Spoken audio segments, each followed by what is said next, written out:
Great. Hey, Sergio, I'm so glad that you're here today. Super excited. We had a sort of an introductory talk last Fridays to get to know each other. But I've been a huge fan of your work, Beware of Images, which I first encountered on Facebook probably 15 or 16 years ago. I mean, a long time ago in any case. So why don't you just take a moment and introduce yourself and tell people what you're up to these days? That's great. Well, first of all, thanks for having me, Darren. It's always a pleasure to talk to like-minded people, and yeah, I really enjoyed our introductory conversation. So yeah, my name is Sergio Toporek, but everyone calls me Topo. Since I was a kid, it's just the first uh, four letters of my last name, and but it also in Spanish. I'm from Mexico, and in Spanish, Topo means like a little gopher. And it just stuck. So yeah, it's actually weird when people call me by my name and not the nickname. Um, and yeah, I am a visual communicator, graphic designer, an activist. I'm a teacher as well. I taught for 14 years at the Vancouver Film School in Canada. Then I taught for a while at Emily Carr, and now I'm teaching at Northeastern University, where I'm leading the Masters in Digital Media. And yeah, I'm very interested in the way that uh, images affect us. It's an interesting position to be in because I produce images and I have been part of advertising campaigns and of multiple projects where images are a big part of of the discourse, are a big part of the message. And I have a love-hate relationship with him. Let's put it that way. I love art. I love visuals. I love graphic design. At the same time, sometimes I am not very sure that we consider ourselves as designers as problem solvers. I try now to avoid that rhetoric, I would call it, or that discourse, because I think we try to solve problems. Yeah, that's true, but very often we don't. Very often we just generate larger problems than we create. Just to give you an example, if we try to solve the problem for a company that's trying to sell more like sugary drinks or more like deep fried, salty snacks to kids, yeah, I mean, it's whose problem are we trying to solve, first of all, and so these days I think more of design as what we do is just we generate hierarchies, we generate hierarchical structures of information. We tell people, if we were really the problem solvers and you had a labyrinth, we would tell people how to move around the labyrinth. Now I see design more as the builders of the labyrinth. We tell people what are the standards of beauty, what you should eat, what you should aspire to, and we create this labyrinth, and now they have to go through it, right? So I think it's a more honest way of seeing design as we create hierarchical structures of information, and that then we release them to you know to societies, and then we see what happens. Sometimes it might solve problems, sometimes it might generate larger problems. That's brilliant. Give me just a moment. I'm going to shut my window because I want to eliminate some traffic noise that will otherwise intrude. So that makes a lot of sense to me. Um, I've been fascinated with language. I was hyperlexic as a kid, so I was reading novels before I was in kindergarten. And I, my own education, my formal education ended about age 12. And so I'm a self-educated person. And in my 20s, I began to become interested in how language influences cognition and human behavior. And Yes. as a poet and a writer, I started to experiment, driven by just an absolute fascination with representational, what I'll call representational cognition. And I quickly realized that we were in this kind of dystopian situation in our relationships with language and representation in general, right? So we were Yes. being, our consciousness, our relationships, our behavior, our work was being structured by something we weren't creating. right? Or we would be conscripted by the systems to create stuff for them, right? Which we would then release. And so for a little while, I did some ad copywriting in my 20s. And one of my best friends at the time, who was also a linguistic experimenter, was like, You've gone to the dark side. What are you doing? And I said, no, no, I haven't gone to the dark side. I'm trying to understand the enemy from inside, the enemy terrain.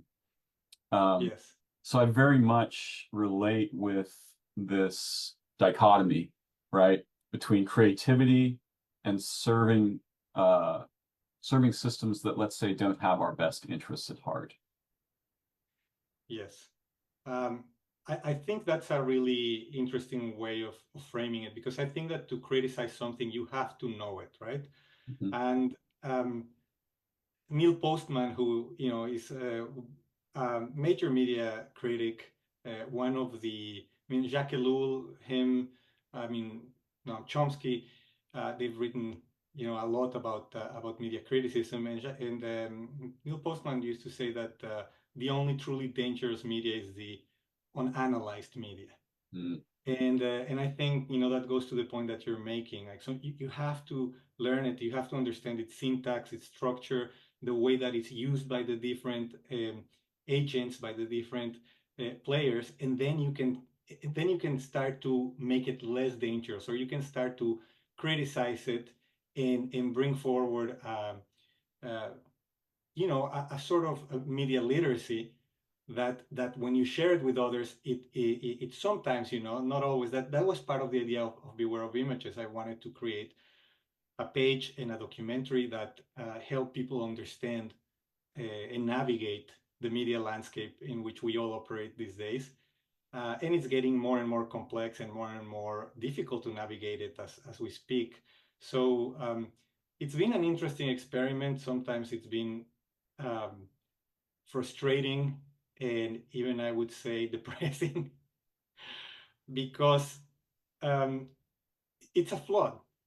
It's a flood, and it's very hard, to stop it. And um, this is attributed to Goebbels. I don't know if he really said it or not. The head of Nazi propaganda efforts said that um, propaganda works best when those who are being manipulated are absolutely certain that they are acting on their own free will. And we live in an age of arrogance.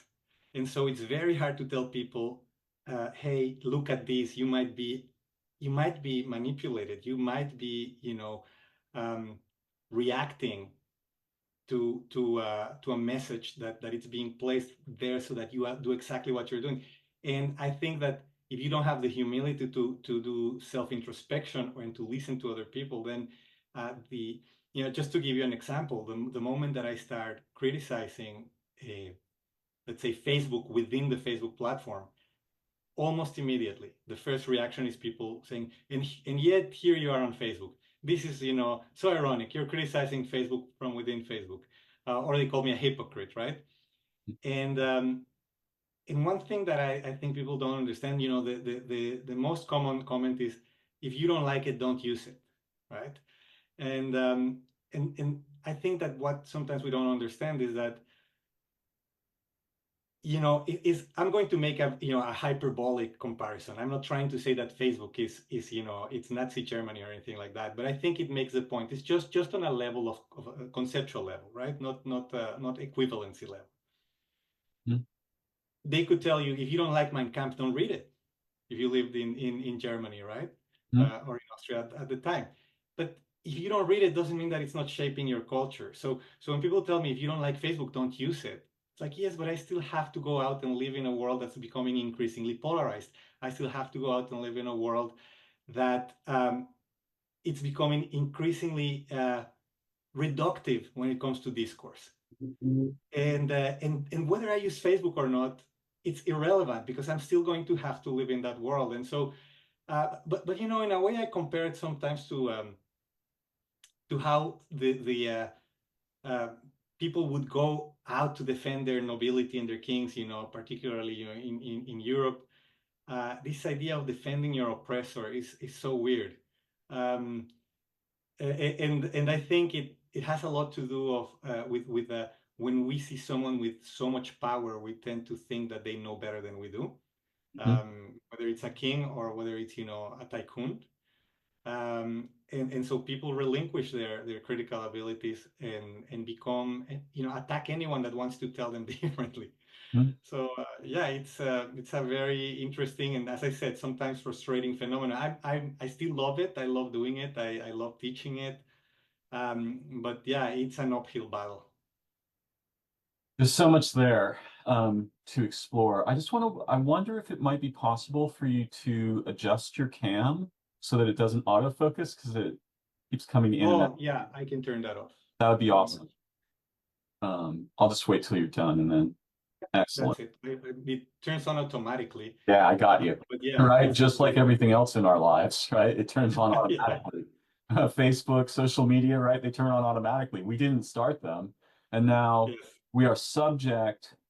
Whether we use Facebook or not, whether we use electronic media or not, we live in cultures that are profoundly influenced by those things.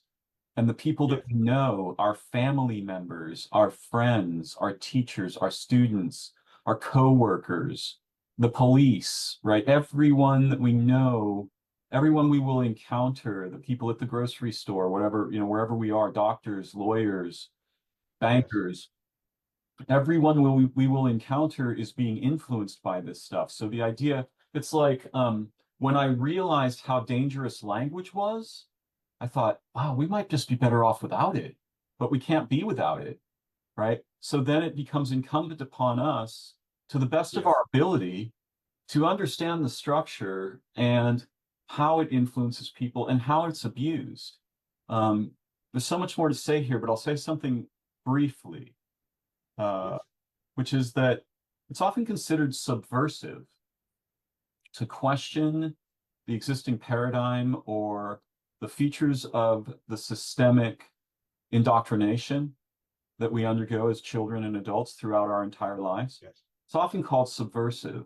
And it can be subversive, um, but it can also be proversive, right? We cannot merely criticize.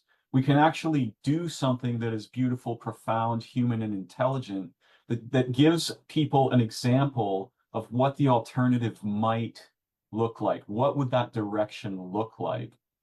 And often, if we're criticizing something, then people form up pro or con, right? They're like for or against our criticisms.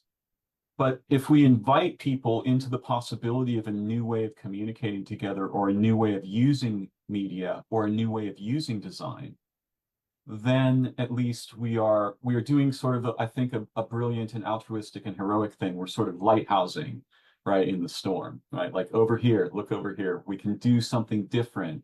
The Yes. technology may be oppressive and sensorial and propagandistic and cater to uh, this common problem in human culture, and particularly in modernity, where they just keep lowering the bar, right? And the lower the bar goes, the Yes. vastly more popular it seems to become.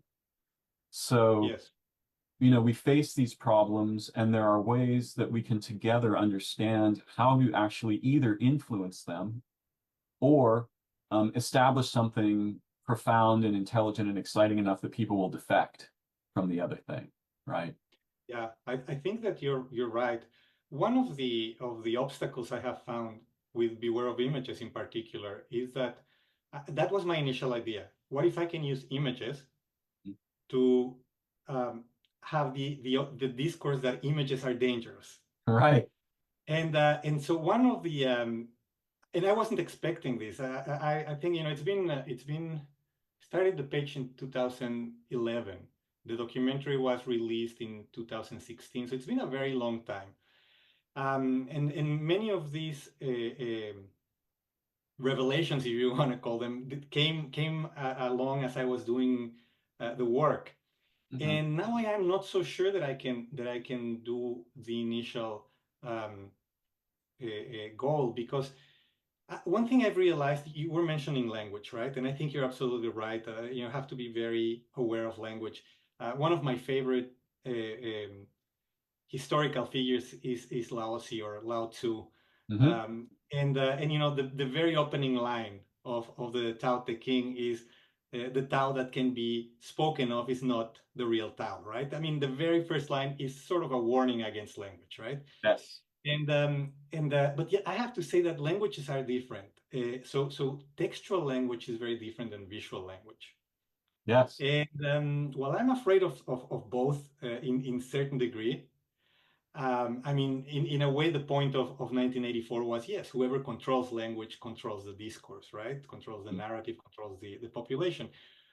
But there is a difference between textual and visual in the sense that textual language, the one that we consider valuable, tends to be nuanced. Like if I wrote a whole book, right, that constantly just said, um, let's take a controversial topic. Let's say abortion, right?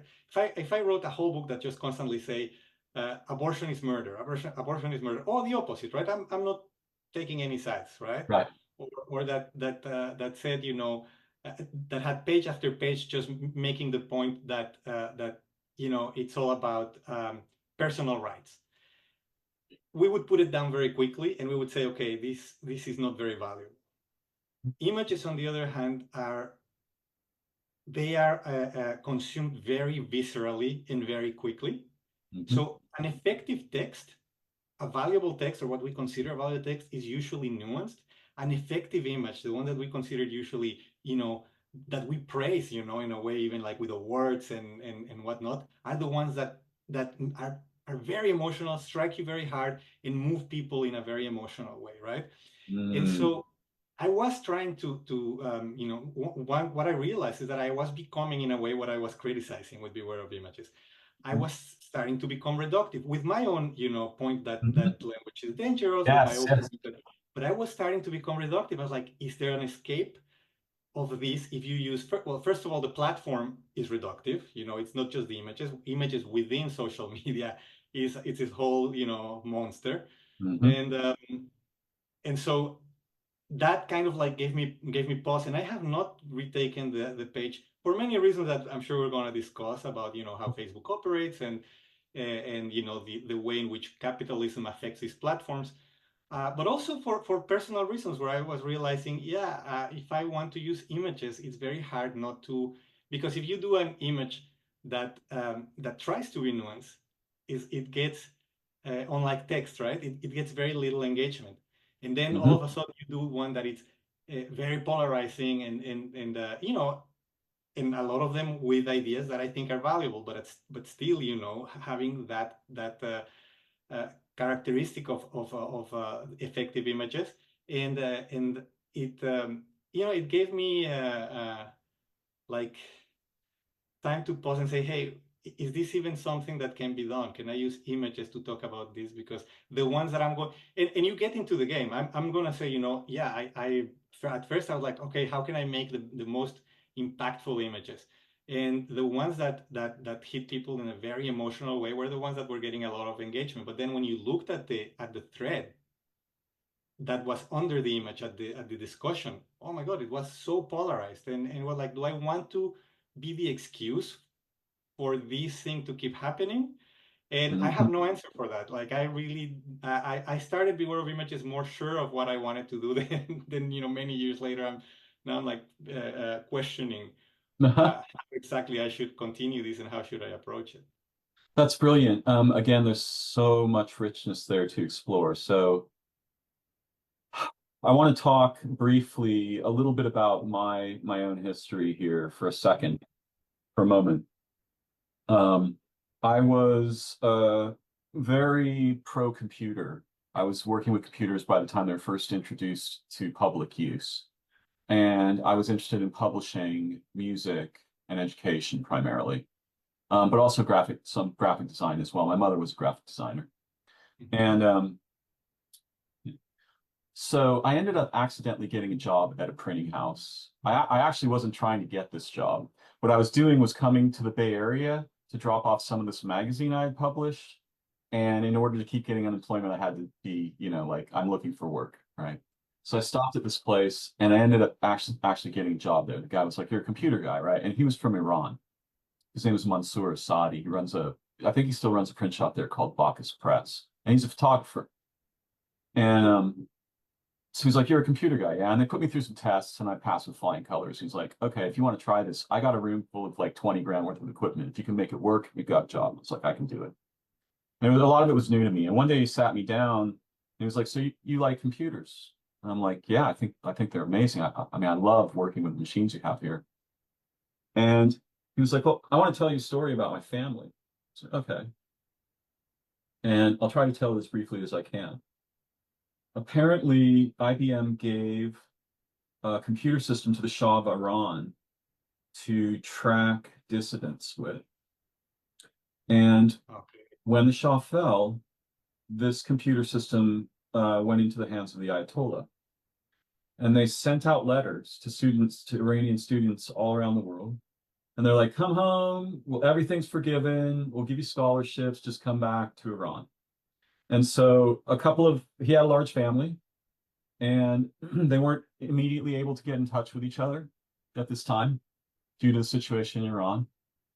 And him and his brother were supposed to get on a plane that day, but for complex reasons, they didn't. And his two other brothers who went home were executed on the tarmac when they got off the plane. They basically just used that system That's to crazy. kill everybody that they thought was a threat. So when I saw, so this was a big moment for me because I'm very like pro computers, and he's like, "You should have a thought about this for a minute and know something about like the history of my own family because I lost like three of my siblings, all kinds of other terrible things happened, because of what? Because they got a hold of people's social networks. They had a database of people's social networks, right? Yeah. So when I saw Facebook, I was like, this is insane. What are people doing? They're going to give their social networks to a corporation? I mean, first of all, why would you trust the corporation? But what if the corporation gets captured by a fascist regime? Or what if, like Yeah. there's all these things where they'll just use that data to, wipe people out or whatever, right? Yeah. Daryl, that's sorry to interrupt you, but that's a great point. And historically, you're right. I mean, we can see it. That there's a reason why uh, the United States helped dissidents in communist Russia by introducing Xerox machines, because the printing presses are big, they are bulky, they are noisy, and you know who is behind them, right?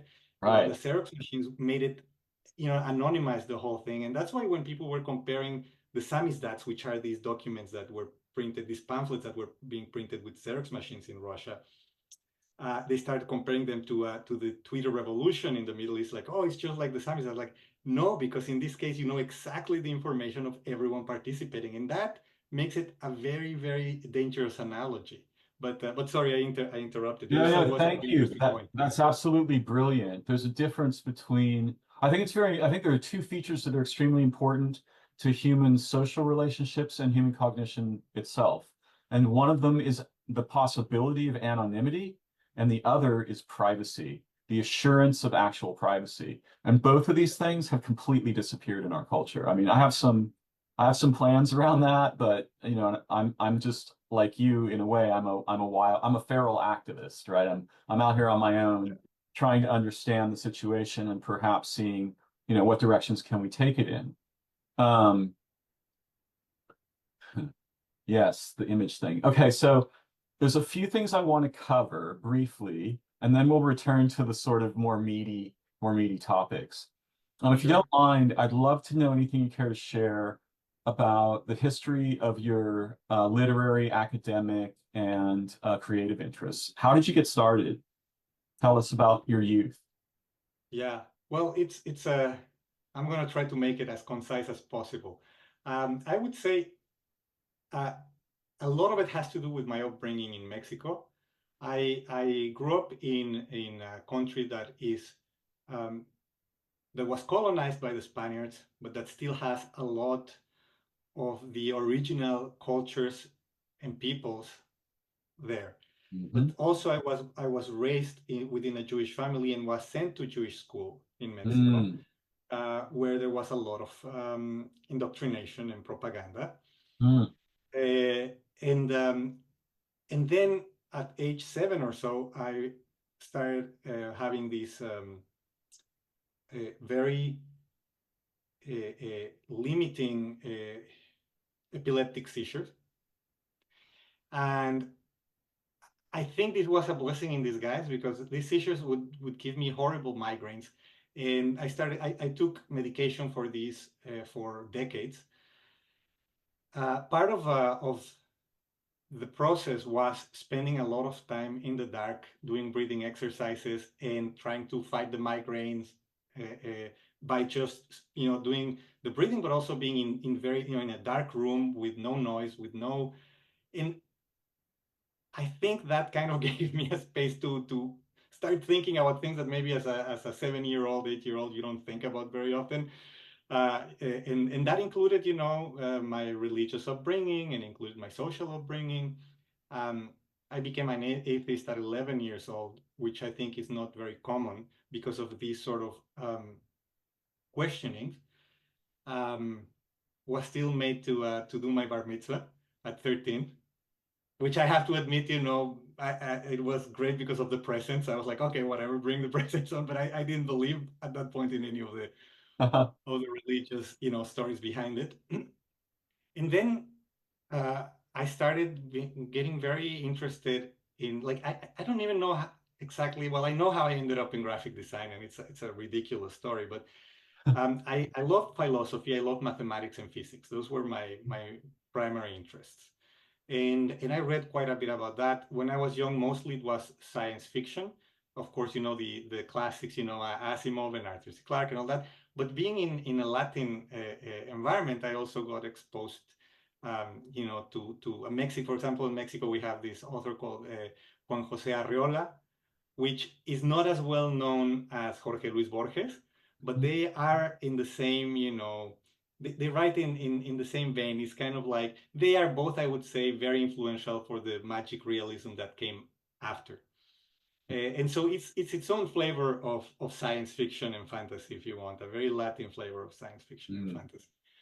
Um, I mean, of course, I started reading as well, George Orwell and other, international authors, Nietzsche. And at some point, I was reading Ayn Rand and got even, I would say, pretty enamored with objectivism and all that until, eventually I realized, yeah,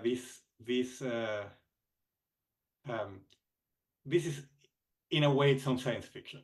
Just put it that way. It's interesting to Sure. read it, but anyone who thinks that you can live by complete, selfishness in a super connected world, I think it's a bit delusional. But so how all of this ended up with graphic design and art is as I say, is the most absurd, ridiculous story, which is I can't I wait. love music. I absolutely love music. Like if you told me you cannot do art or graphic design or anything, or you cannot have access to listening to music, I very quickly would get rid of my own practice because one of the best things that part of this whole thing that I went through as a kid, it included, I would play music that I really loved in the dark, and that kind of calmed me down. And so I consider myself a bit of a music explorer. I'm always trying to find new bands and new artists, and from all different cultures, different languages. Even if I don't understand them at all, I just like I had like a period of like 3 or 4 years where I was just like crazy about Brazilian music. And when I was going from college to university, I realized I like to draw. I'm not great, but I like to draw. And I realized, I can draw and do this thing while listening to music. I can't do equations because I like math and I like physics. I still till today I love reading about physics and in the way now that it's combining with consciousness, the way Mhm. that quantum consciousness is giving us now these sort of new ideas about how we perceive the world. It's fascinating. So I still love those topics, but the decision was as dumb or absurd as saying, I can't. This is a kind of work that I can't do while listening to music, and this is the kind of work that I can do while listening to music. And so I ended up in graphic design and arts, just exclusively because of that reason. Wow. Um, so this is something we have in common. So first of all, I was absolutely fascinated by music from childhood. I wanted to be a singer. Yeah. And then later, when I started getting into rock, I wanted to play the guitar. I do play the guitar. I can kind of sing. But my first profound influences, the first actually intelligent humans that I ever encountered, not that my parents were particularly ignorant, but they were not, they weren't intellectuals, let's put it that way. Yeah. So the first intelligent humans I ever encountered were science fiction writers. And I was so blown away by them. I tried to imagine how they could possibly have minds like that. Like what would you have to do to acquire a Yeah. mind like that, right? And I also I was a very precocious kid, so these people were so smart that I was pretty much certain that they were hiding information in the stories, right? That there was Yes. like something similar to encryption was going on, and they would occasionally use Latin phrases, right? And this clued me in that there was sort of this extra language that only the cognoscenti knew, right? Like I didn't know that word when I was a child, but I understood what they were doing, right? I was like, oh, that's for the super smart people that are even smarter than the regular people. But as I mentioned, I stopped going to formal school around the time I was 12, but I've read probably more than 3,000 science fiction stories in my life, right? So Oh, wow. these people were the mothers and fathers of my mind. Those were really my teachers.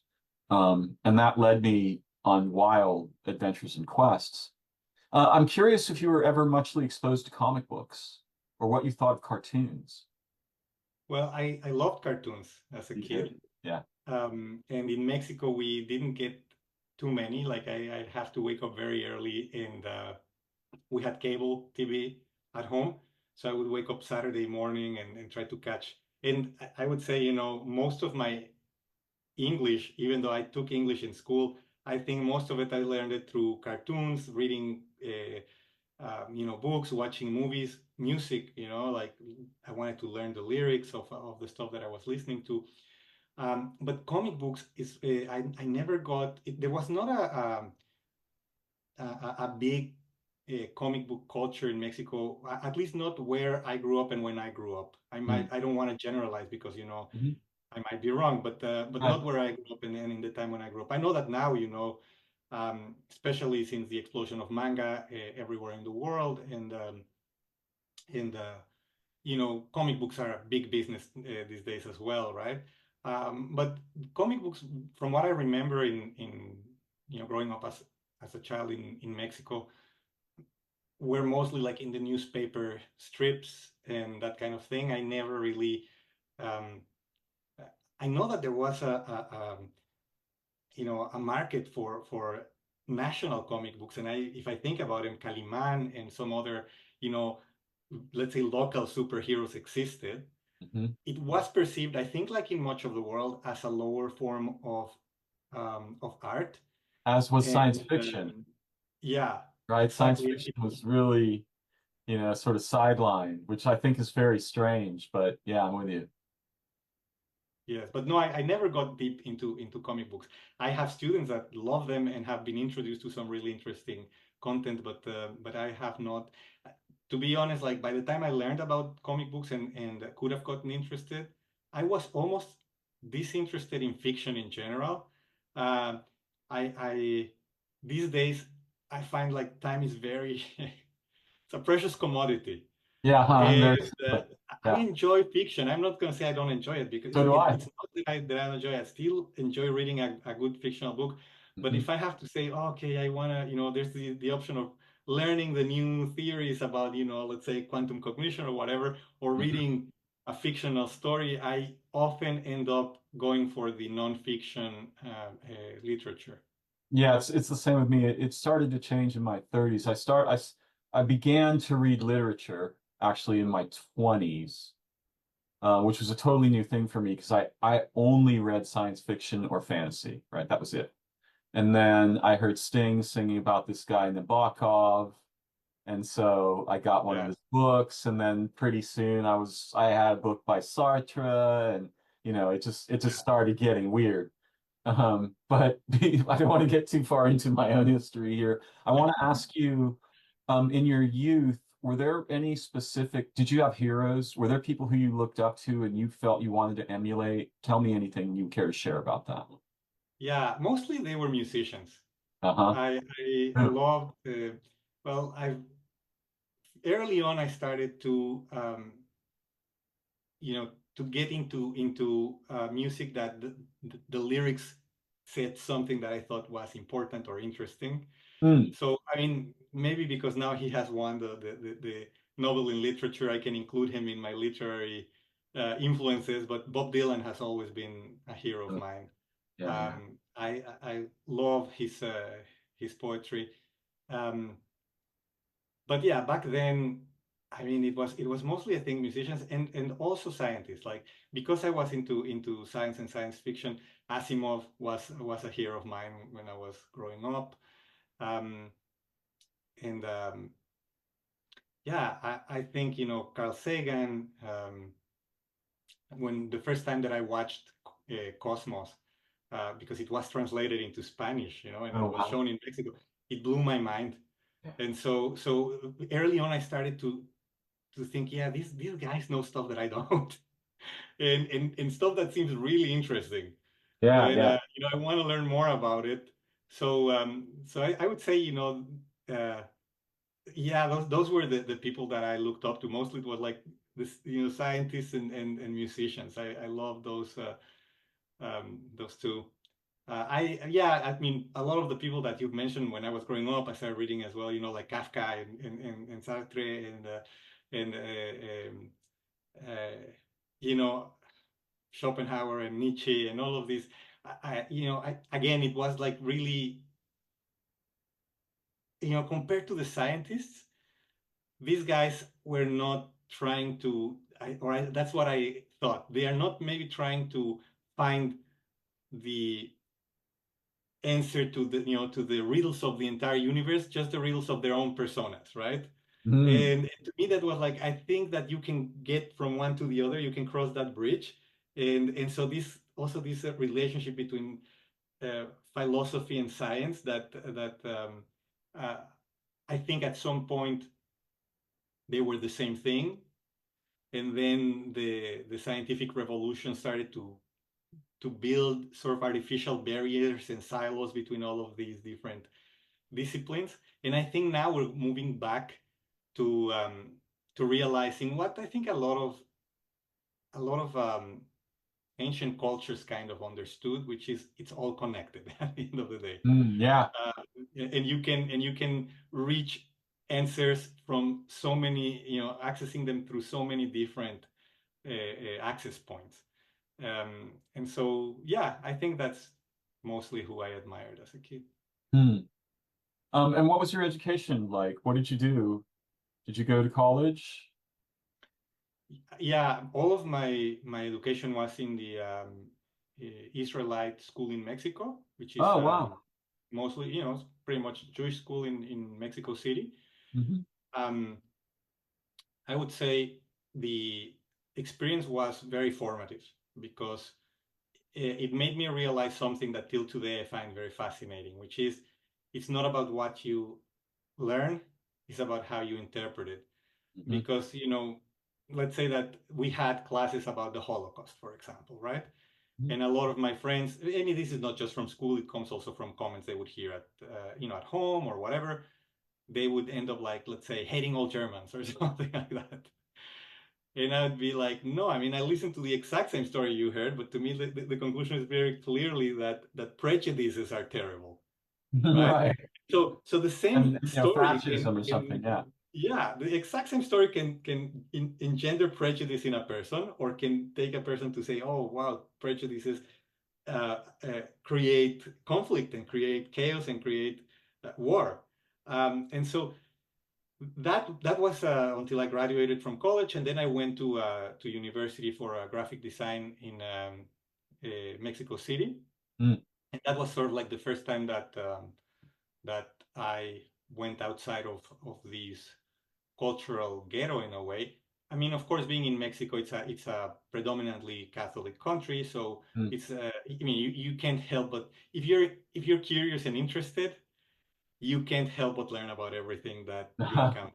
Right? Yeah. So I had friends that would invited me to like their celebrations, or I would spend Christmas with friends that were not Jewish. But yeah, going to university was the first time that I moved from a completely Jewish educational system to a secular one, Mm. and I loved it. I Mm. mean, it was great to um, just to be in contact with so many people that were so different from me. I mean, also, fascinated, curious, learning all the time, comparing notes, right? Competing even maybe against each other. It's a very Yes. rich communal environment at any university that I think it's tragic that we don't have something more commonly available, right? Where adults can get together and do amazing things or learn things together. It's funny, Yeah. what do we have in our modern culture, right? We have churches and bars. Yeah. And then there's Yes. school, if you want to go to school, you can do that.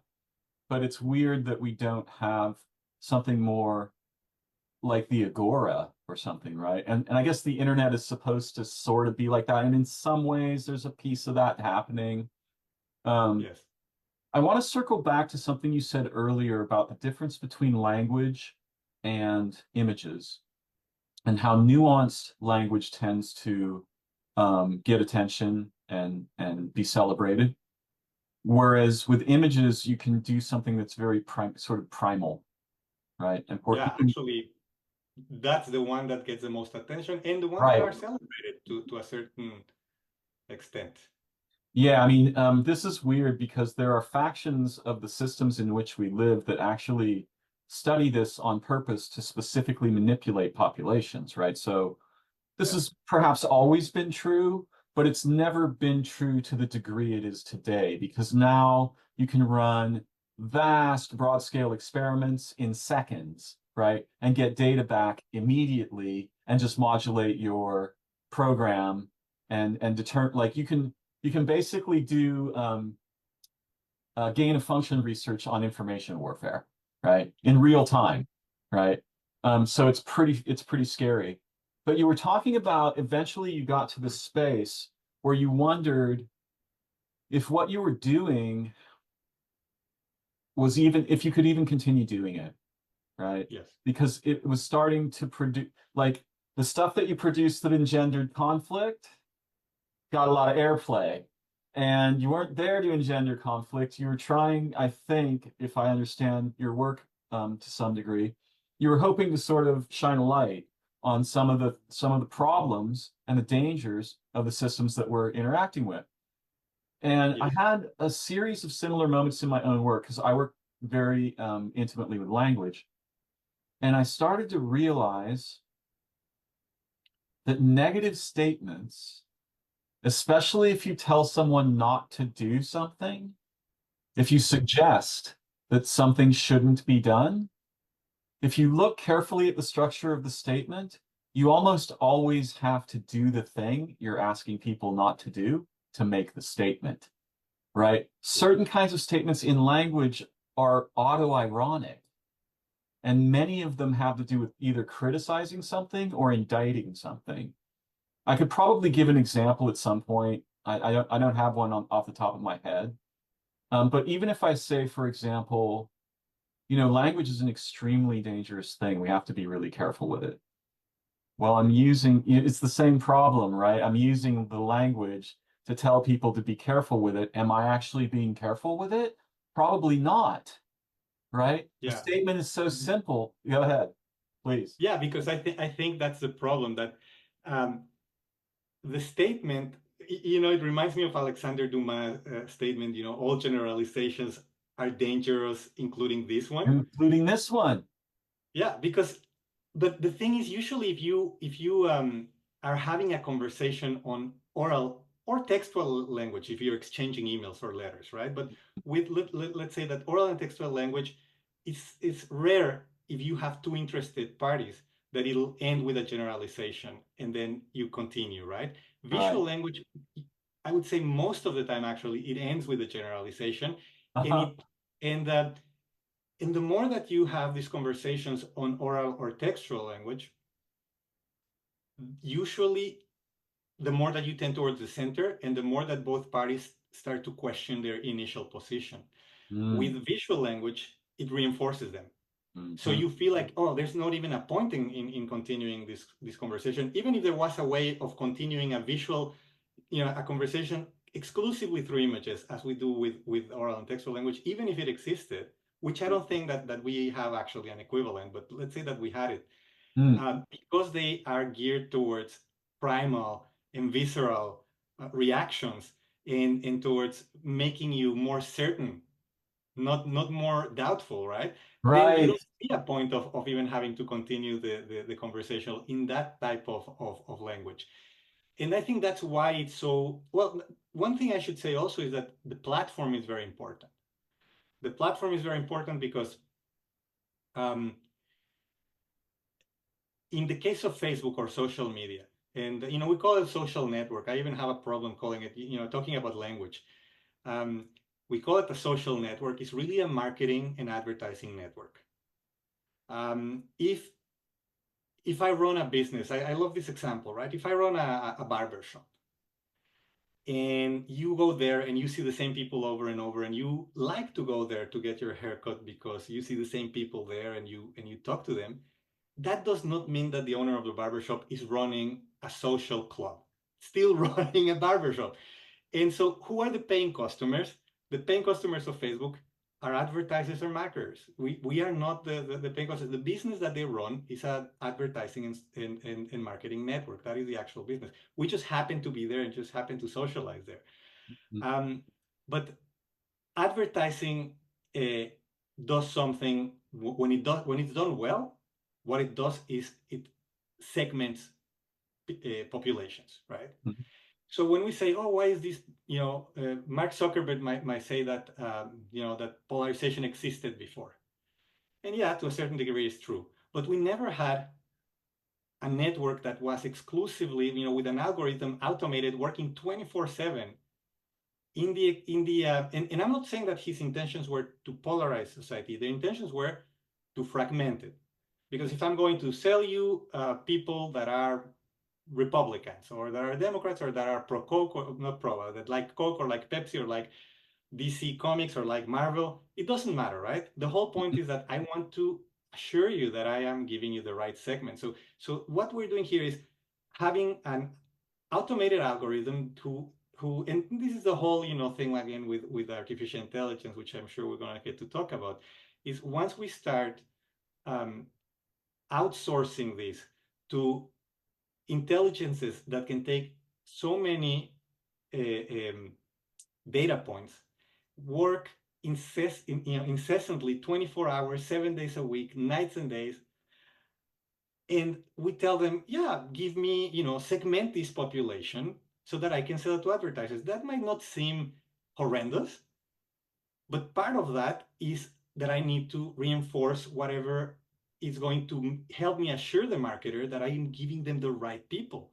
And so, okay, this person is already showing an inclination towards, a particular political view or commercial product or whatever. And the algorithm is just going to do what we asked it. It's going to make sure that it keeps you in that within that silo, and that the owner of this advertising network or platform can actually uh, fulfill its legal obligations with its actual customers. So in that respect, I don't think they're evil, right? Like I don't think that Mark Zuckerberg woke up one day and say, I'm going to create the, most evil polarization engine the world has ever seen. But that's the danger of not understanding that computers are not humans, and that the way they work, the speed at which they work, the amount of data that they can process, we don't really understand. I think that in a way, Facebook is a great example of what could happen if we go even further, right? If we did this through artificial intelligence, is we have to be. This goes all the way back, by the way, to the Syrian tale of Aladdin. In the 1001 Nights, the story of Aladdin, which is incorporated later into the 1001 Nights. But the story of the genie is kind of the story of AI. You know, it's a prankster in a way that you would ask for a wish and would find a way of giving it to you, but in a way that would make you sadder, would make you worse.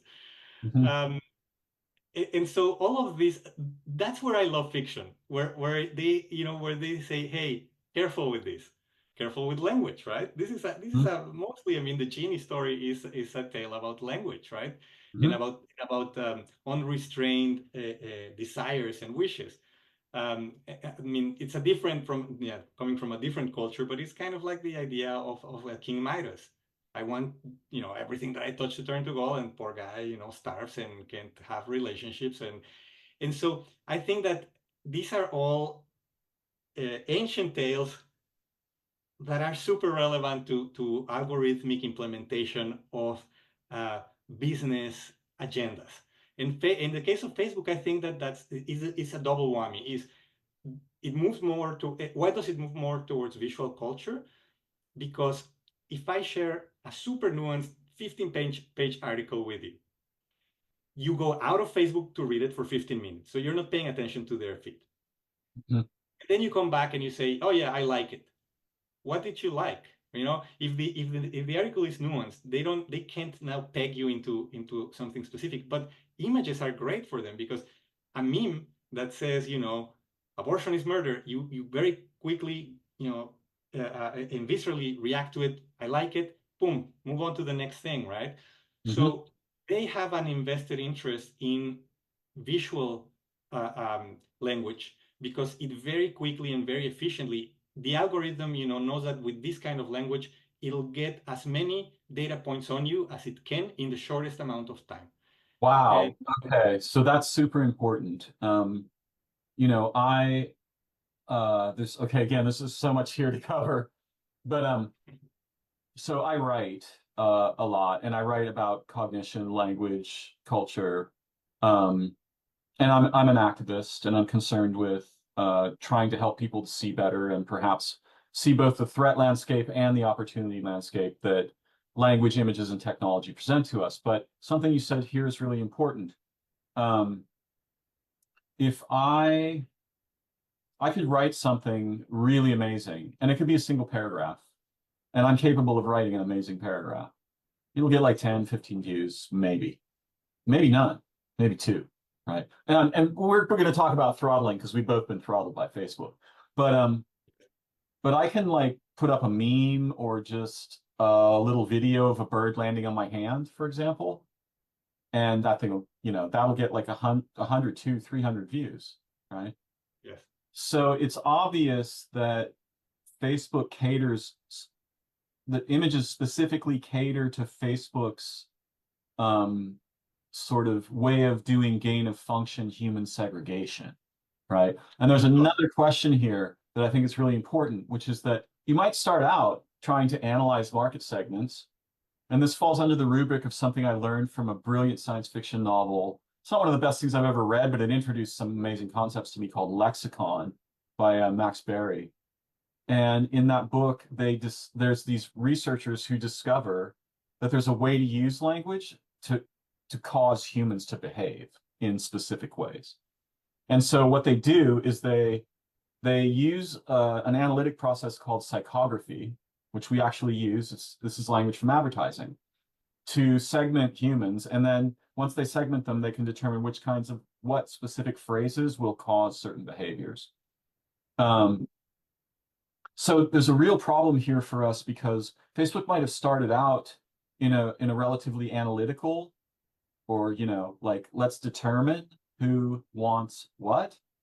But I think they quickly realized that that's not where the future lies. The future lies in creating who wants what, not yeah, reading it, and right? In dictating. creating and reinforcing it. I Yes. think because the thing about two-way platforms on like radio or TV, which were one way, is that you have a feedback loop, Hmm. and you have this reinforcement, Hmm. and it's logical that the algorithm would you know would want to reinforce whatever it perceives as the segment in which it wants to locate you, so that be able to sell you. Hmm. So in that respect, I don't know why people are surprised, that this is happening. Oh, this was a platform that was meant to connect us, or blah blah. And look at what's No, it in. wasn't. No, It it never wasn't. was. Don't No, buy no. into the marketing Yeah. of Silicon Valley, because again, it's very dangerous, to believe these stories. Like, if you look at the actual, um, and again, I don't think this was with nefarious purposes. It's Okay, slow mostly. down though. Slow down. Do you know Zuck's history? Because there's some nefarious shit in Zuck's history, Oh, right? I The do think first that. experiments that he did at his Yeah. college, that shit was nefarious. Straight But up. I'll tell you something, Darren. I don't think that this is a problem of Mark Zuckerberg or Elon Musk or Peter Thiel. Oh, no, I no. think Well, no, we these are have the a people. system that rewards ruthlessness. We have Yeah. a system that rewards, uh, carelessness, Hmm. that rewards lack of empathy, that Yeah. rewards sociopathy. So I think if Hmm. it wasn't him, it would have been someone with a similar Right, right. background. Let me just say, like, it's like if I'm not going to ride this horse, someone's going to. So it's a race to the bottom, right? Somebody's going to ride the horse. Might as well be me. And there's a mountain of money and power and all these things, right? Of course, ride the horse. Make the Yeah. horse ride it. And by the way, the fact that it didn't start it with nefarious purposes doesn't mean that people don't get power hungry and No, then start acting you're being way too kind, way too kind, right? It doesn't it doesn't matter what purposes they start with. Google's like, don't be evil, right? Now they're like pure Exactly. evil. It has nothing to do with what purposes you start with. What it has to do with is, can you be captured by money, power, whatever the goodies are in the sort of demonic, continuum of Yeah. But of but we operate within capitalism. an capitalist system, so I think it's in a way, weird to think that it could be any other way. Like, of course, if let's put it this way: corporations' legal loyalties, and I'm not talking about whether the people running them are good or evil or not. Their legal loyalty is to shareholders, not not to the public, not to society. And so I think that unless we are willing to talk seriously about capitalism, and in capitalism, particularly in the age um, Mhm. of surveillance, capitalism in the age of artificial intelligence, and dispassionately. I think that capitalism is one of these topics that becomes very passionate because of the whole, um, Cold War era debate. Mhm. And as if the only options were capitalism or Stalinist Right, communism. right. But I think that if we do it dispassionately, we have to say, okay, something that served us. And by the way, this doesn't mean that the system is terrible, but I think that something that served us 100, 200, 300 years ago in any other field, we have been able to deprecate it without qualms, without saying, without feeling like we're betraying some like personal belief or anything like that. With economic systems, particularly capitalism, something has happened where uh, it has become so ideological. And when you look at the practicality of it, let's put it this way: it made sense when Wealth of Nations was written to talk about markets and how markets generate competition, and it was a better uh, uh, compared, let's say, to feudalism or absolute monarchy. I think markets are a better system, and I mean, you have Yeah. for I a just want to while at interrupt you. I least. just want to interrupt you. Yeah, they were better for about 100 years, and then they'll get you killed, right? Yeah, So there's a little span, right, in which markets are a good thing. And if you keep doing it after that, you get a dead planet, right? You I can't, like, agree. we can't survive the ideas that underlie capitalism. The reason that it worked is because the humans had not yet industrialized to the point where they could rip the ecologies to shreds, like moment to moment, at an exponential rate. We hadn't yet, like, our population, our machine population, industry had not placed us in a position where we could render the oceans dead, right? Hmm. And I and absolutely agree now with you. and now we're way past that. So we're like that we're like Wile E. Coyote when he's run off a cliff and he just keeps running, right? And then he sort of looks at the camera, right? And he's like, Yeah, something wrong, right? And that's where our societies are, what we call our civilization and our nations, they're in dead air, right? yeah, And they're just going to keep running because unlike the cartoon, nobody's watching them. There's yeah. no there's no observer going like, "Hey, coyote, have you noticed that you're like a mile off the cliff in midair and there's like a huge, there's nothing to Yeah, wake." I think that's a great analogy. And I think you're right. I mean, the point I was trying to make is that, I mean, the road, to hell is paved with good intentions. Even the Oh no, most, the road around here, the road to hell is paved with high technology. yeah, which I think Right? some of it has good intentions or started with good intentions. But even if you think about like the most, let's say, humanist movements of industrialized Europe, I think they started with good intentions. For example, the Bauhaus School of Design, the idea of being able to do everything modular without ornamentation, so that it was more about more people having a house instead of like one king having a super opulent ornamental Mhm. palace, right?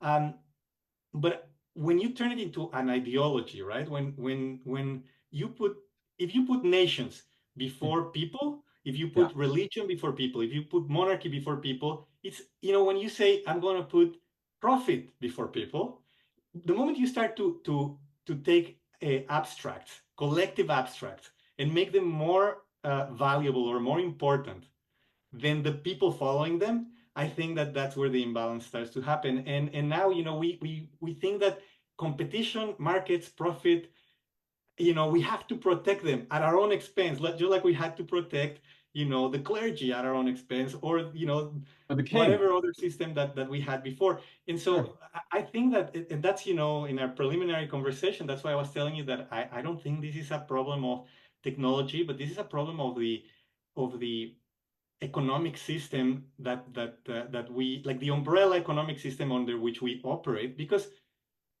I'm going to tell you something that I don't know that a lot of people realize, is that Hmm. artificial intelligence might be the technology that shows how absurd capitalism is once you have the knowledge to make, let's say, the best product or the best whatever of anything, right?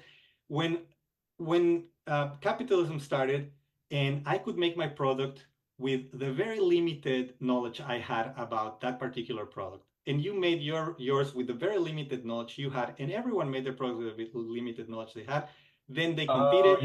you're saying it's going to kill competition. Well, it has the potential. It has the potential to say, okay, now I can take all of the data. Why would you want not the best, let's say, smartphone, if you could have the best smartphone? And so I think that if we are honest about the how technology could bring us to a better world, I think is by actually realizing that the time for capitalism as we've known it, It's over. technologically speaking, is coming to an end, and that we have two options. We can say the person that controls the machines to make the best social network, and by best I mean the one that can dominate, right? It doesn't have to be particularly the best in the sense that I'm talking about with AI, but say, Okay. um, I mean, these days, if we think about kings or dukes or queens or whatever, or shoguns, they were peanuts compared to the tech billionaires of today. They usually ruled a very small chunk of land, very small group of people. These guys transcend, barriers. They have created global. So with AI, we will have two choices. The one that we're choosing to follow, and is the person that monopolizes a certain technology or product, um, makes it impossible for competition to exist. I mean, it's the most anti-capitalist thing that's happening today. And I would argue that we have gone back to feudalism. We have gone back to like a sort of technological feudalism. Look at Facebook. We all get a little plot of land. We all get a little plot of land to raise um, our fruits and vegetables, but we have zero say on how that plot of land is regulated, how it's fruits, where do they actually go to? And more they're going to a very small group of people. So I mean, people that want to take these technology, companies from Silicon Valley and defend them on their capitalist ideals, I think that they have lost a marble because they have created basically a form of technological feudalism that, look, people tend to confuse participation with democracy. You can participate, like people say, oh, but these platforms are great because we can all participate. Participation is not governance. And saying that these technologies are democratizing this and that, it's a bit of a Silicon Valley discourse. um, It's a if lie. participation It's a was straight lie. yeah, I mean, if participation was actually the same as If if governance. if we could influence the system in which we were participating, then it might not be as much of a lie. And we can influence, it's not that we have no influence, but it's more that the sort of the systems and their owners determine which forms of influence we are allowed to table. But Yeah. okay, so there's like so much ground to cover here, but um I long ago realized, and I'm talking more than 20 years ago, that companies like Google were more powerful than the United States. Yeah. Now, I don't mean they have the military might of the United States or the GDP or anything like that. What I mean is that what's been going on.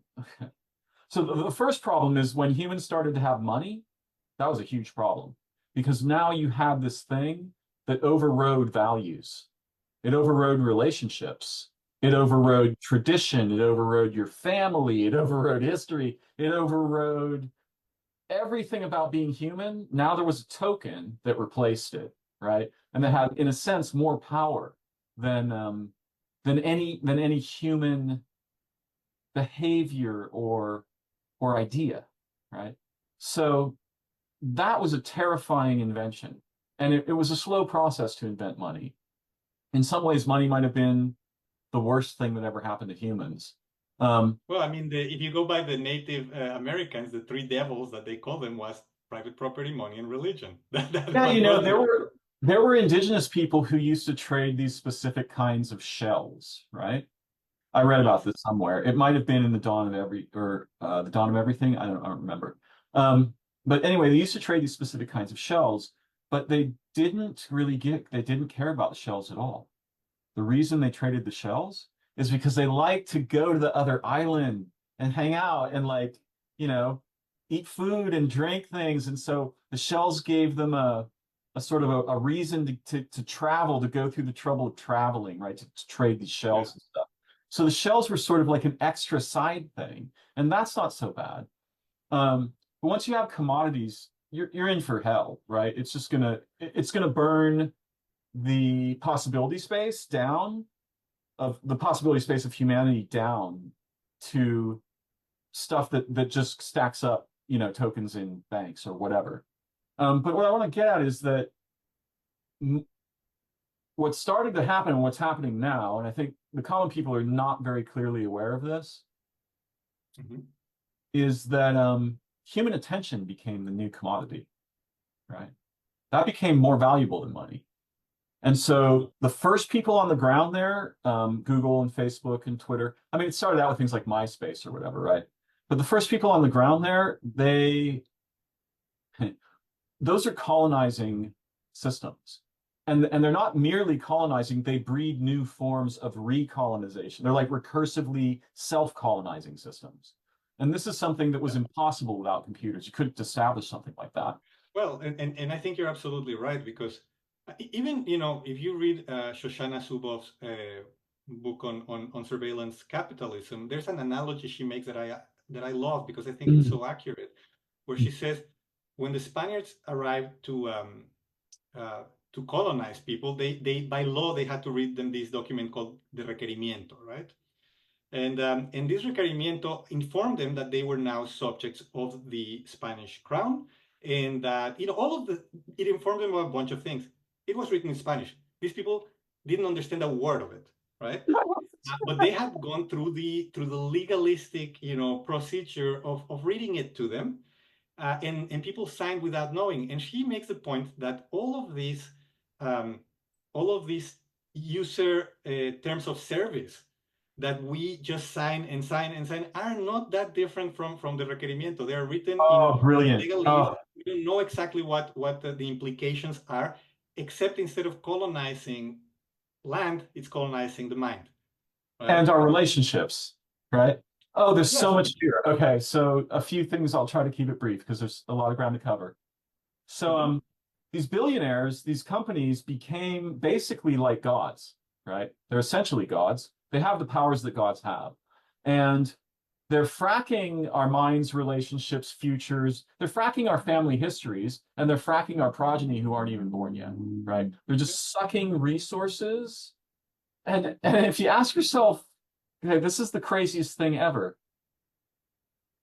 Part of what destroys humanity is sort of the urge to turn everything into a commodity or money because it rips the environment apart and it rips relationships apart. And another part of it is war. Um, but strangely, one of the most lethal players in modernity is simply advertisers. Yeah. They Those destroy that every that medium they force, touch. yeah, that force is what lost us our privacy. It wasn't terrorists that lost us our privacy. It was advertisers. Right? Now, I'll agree that the government, right, used, for example, what happened on 9/11 as an excuse to become uh, absolutely invasive, right? Like unjustifiably invasive. Record Yeah. every conversation that takes place is basically the goal, or something like this, right? Yeah. Um, so so that was 15, 20 years ago, 10 years ago. Now we're on the verge of something that I think we have to take extremely seriously with the onset of AI, which is that we are surrounded by devices that can, I don't know if you remember in Blade Runner, when they did those tests on the replicants, right? And they would Yes. measure pupil dilation, right? Yes. So our devices are right now, right? I mean, actually, you can buy little cameras for your Xbox that can measure your heart rate, your breathing rate. You have these watches and stuff. They measure biometric data about your body, blah blah blah blah blah, right? Yeah. Once you can measure that and couple that with surveillance, it's over for us. I don't care what you think might happen. If you know, with the coupling of AI and biometrics, we're done for, right? If we don't do something truly amazing and beautiful right away, it might even be too late. But even when it's too late, you still want Yeah. to put water on the fire, right? Even if you know the house is going to burn down, you keep working to rescue things. So we need, in my view, to do something where we capture the data for ourselves, and that stuff is somehow hyper protected, and we use it to help each other learn and form relationships and form, mission teams and things like this, which is a possibility. There are things we could do that are different from what have been done. And I mean, I'll just mention one other thing, and I'm ranting a little bit here, so forgive me. But we're using the internet like the index of a book, and that's a dumb thing to do. We could be dreaming in data. We could have like graphic equalizers for data, where we can you can create a three-dimensional data space with images and text and etymology. I mean, we can do astonishing things that look like they're from 50 years in the future. The weird thing that blows my mind is that we're using a browser that was invented in something like 1989, and it hasn't changed since then, right? The internet has gone from like flatland to like this, billionfold hyperstructure, and we're still using this window that's like flat. It's garbage, right? And nobody had a better idea, really? So there are opportunities, there's directions we could go, and I think we must go. Because if we don't go there pretty soon, if we don't have some really amazing ideas to chase together and establish technologies that both protect our privacy and our biology, right? Because the mind is not the last frontier that the advertisers want. They want your nervous system, straight up, right? And this is why images are so much more compelling. It's because they immediately capture your nervous system, right? It's hard for language to do that. I think that when you say that advertising, yeah, it's true. It has really destroyed almost every medium that we had, because advertising is propaganda. It's commercial propaganda. Like propaganda has a negative connotation to it for a reason, and that's why we try to give it different names, right? Again, the power of language. We try to call it education. We try to call it, Graphic art, news, or whatever, training, or whatever you want to call it. But in the case of advertising, it is just like you had religious propaganda and government propaganda. Advertising is commercial propaganda, and if we consider that these corporations have become stronger and more powerful than governments, there's no reason why we shouldn't be fairly worried about how they're going to use propaganda. And the main thing about propaganda is that propaganda wants to shut down your critical thinking, right? That is, in a way, its main purpose. Is that if art is about making you confused and question things, propaganda is the exact opposite, right? It's about making you certain. Like, I hate certainty, because yeah. I know. most See, there. people Okay, get. wait. Stop right there. Remember, I said there's an example. There's an example of how language becomes self-ironizing. When you say, "I hate certainty," you're certain that you hate certainty. Yeah, it's true. Right? See the problem? There's the example I was hoping that would come Absolutely. up. Right? How do you do that? It's true. It's, again, one of those generalizations that are dangerous, like every other generalization, because in certain instances, I like to be certain, right? Yes, But of course. I think certainty is very dangerous. Let's put it Oh, that I way. agree. And so, in the case of advertising, let me just give you an example. The thing is that we've been here so many times already, but we just fail to learn. Like television, for example, if you look at the very first advertisements for television, um, and you can still find them on the internet, they talk about a world where which I've heard is about the internet as well, in which the educational system was going to be completely obliterated, because why would you go and learn physics from, like, a nobody, when we now could all have the best teachers in our living room? Now, was that a possibility? Yes, it was. I mean, television had the possibility of bringing us that kind of media and that kind of content. The moment that it was captured by advertisers, that couldn't happen. That was impossible, because there's no money in that scheme, right? Okay. And so, I mean, I think that I'm with you on being really afraid of what is happening with the capturing of biometric data and all that. If I wanted to be completely idealistic and optimistic, I would say, if we had systems that were taking all of that data to bring us better medicines, to bring us better education, I would be willing to participate in that experiment.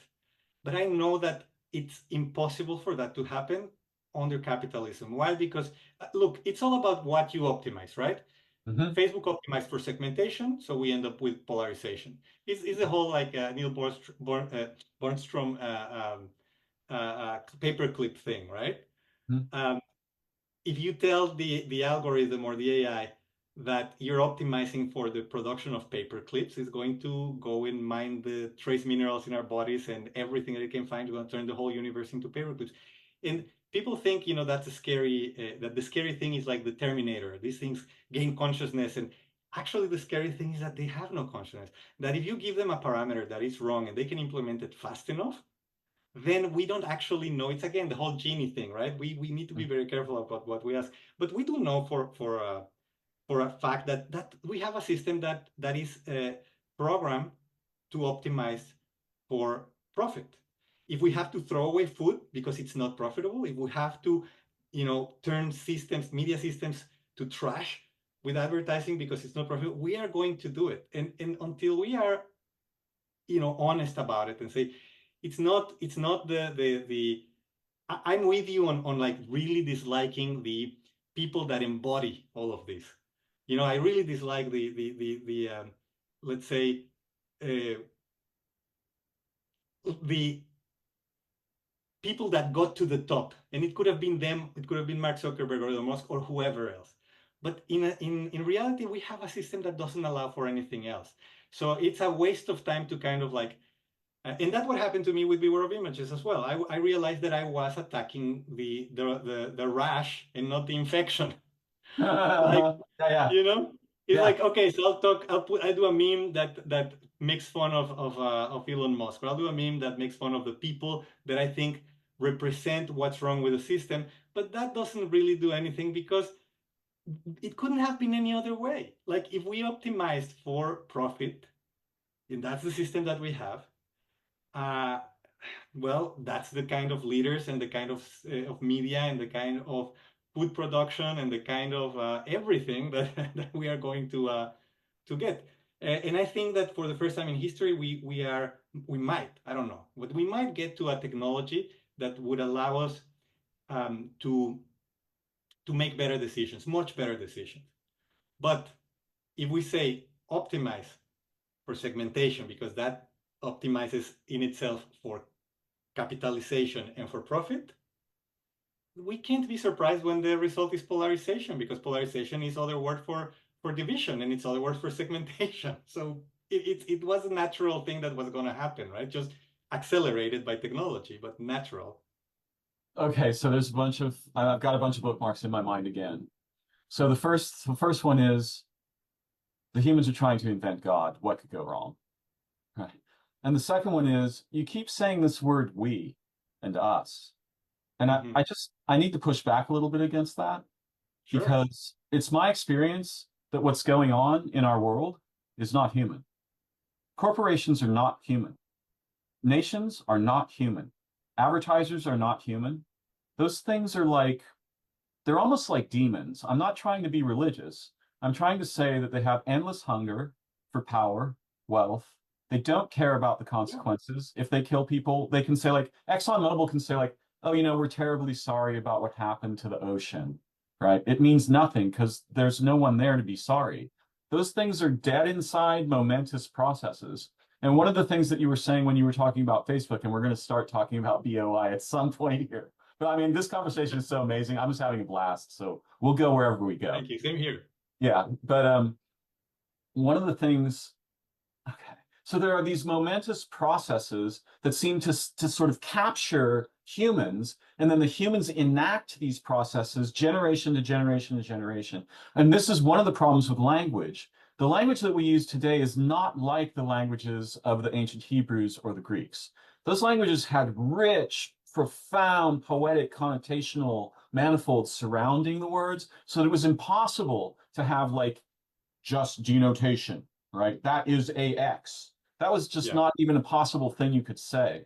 And similarly, the ancient peoples were aware of the danger of language and of letting language tell you who or what something is, right? They knew that identity was negotiated in relationship, and you have to let the language be on the side of that process and never let it be driving the horse, right? And it's kind of Yeah. similar with behavior. One of the most astonishing things I learned about language over the past few years, and of course I've known this subconsciously for a long time, is that language is a way of structuring human behavior. Yes. And so are images.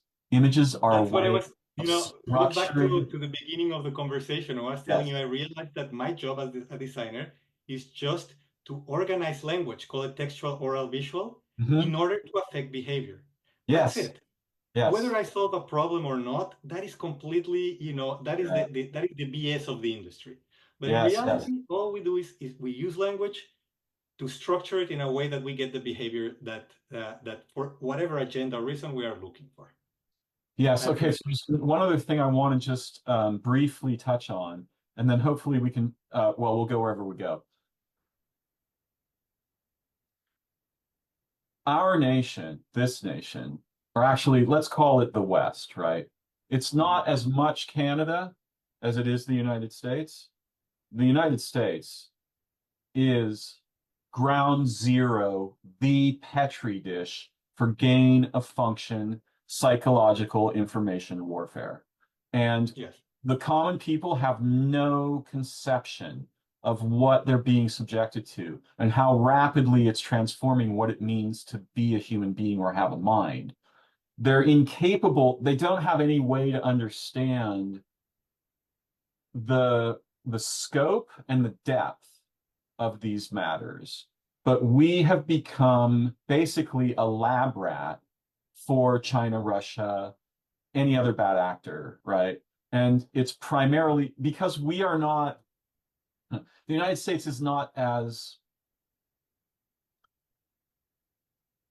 our military infrastructure is primarily physical, right? Hmm. And the other nations are way ahead of us in terms of information as a weapon, way ahead of us. It's not that we don't have tech, we have tech, right?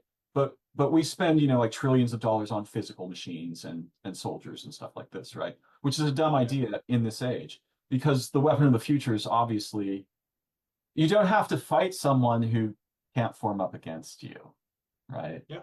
And so if you can just fragment your opponent, their culture, right? Which turns out that advertisers are the perfect ally, right? My son was joking, except I wish it was a joke. He was like, I think the Chinese have figured out how to destroy America. I was like, oh, really, son? What were you thinking? He's like, yeah, they just made it impossible for us to shop. They noticed that what we do is we shop. So they invented Temu, which is basically a mind virus that just destroys your brain. I saw images, like I'm a technician, right? So I've been working with computers and technology since I was, 18 and I'm 60. So I saw like horizontal scrolls of images of objects, like 16 of them in a row, that you can scroll Yeah. across. I didn't know what one, not only could I not tell what they were, it was impossible to know what kind of object that is. Like, is that a computer thing? Does it fix cars? Do you do something to animals with this? Is it I could the category of the object was inconceivable. And similarly, I'm not like necessarily, railing against China or whatever, but go to Amazon, try to buy some socks or, some cups or just about anything. China and Amazon are now the same damn thing, right? If you, it's like try to type in something like pair of shoes made Mhm. in the USA, right? Or anything. There's like 50, 100 Chinese products with 18 different names, 18 different brand names or whatever for anything you try to buy. So what I'm trying to say is like we're in a situation that is very dire and we're like chin deep. We're not, it's not like knee deep. We're in America Well, anyway. because also, Marshall McLuhan had, this famous line, "The medium is the message," right? And his whole point was, people think that is the content. People think that is whether you're consuming uh, conservative or liberal media. And he was saying, no. What matters is, a great example of this is, especially you that love language. When the telegraph came about, the economic system for messages changed so much. Like if I was going to write a letter to you that was going to take a week to get to you and it was going to cost me a stamp, I was going to try to be as extensive with my language and write as much and as florid and as, you know, basically cover as much as possible, right? Mhm. When we changed the economic system from stamp to by the letter messages through wire, language changed dramatically, right? And so McLuhan was saying it doesn't matter whether you're sending a message that is, let's say that the discourse is conservative or liberal, or whether you're sending a love message or saying that someone perished or whatever. The point is that you're using that new medium, and that's what's going to change the um, the social structure, right? And we definitely became, the florid, ornate language of the letter gave way to this very utilitarian form of communication, right? And so what you're mentioning about these platforms, what scares me is this. I don't care what kind of content you're consuming. What I'm scared is that you are in a platform that is encouraging you to have the shortest attention span possible, Right. because we are coming to a time with global warming and with so many things. We're coming to a time where we have to have leaders, and not just leaders, societies and citizens that can solve problems that are super long term. So we're going to have the generations with the shortest attention spans trying to figure out the problems with the longest, Effects. Yeah. time periods of Longest solution. continuum. Right. No, it's Yeah, and absolutely that's the true. scary part, that we're all, and people say, oh, the kids, everyone, adults, I mean, the brain is very flexible and very, it has a certain plasticity. It Um, optimizes toward what it's subjected to, right? yeah, if Gosh, I remember in our previous conversation, I was talking a little bit about watching the rise of the internet, and in the beginning, just email, right? The capacity to send a message instantly in text to someone you know, and how I watched that destroy I lost friendships, and I watched people's relationships be destroyed by it because they weren't ready for instantaneous communication. No one was yeah, trained. And not only that, when you're reading some brief, which would then become texting, right? And myself, because I became concerned about technology, I started to become really concerned about it in the 90s, particularly the late 90s, around the birth of the internet.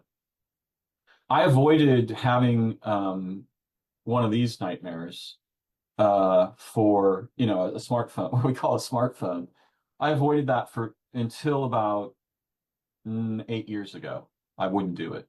I just yeah, refused. I have a landline. But I watched what was going on with my friends and their minds, right? And the thing that people don't realize is that humans are incredibly suggestible, and you can't exactly tell them precisely what to do and make them do it. What you can do is prime them, and you can prime them in such a way that the next thing they see will trigger a behavior.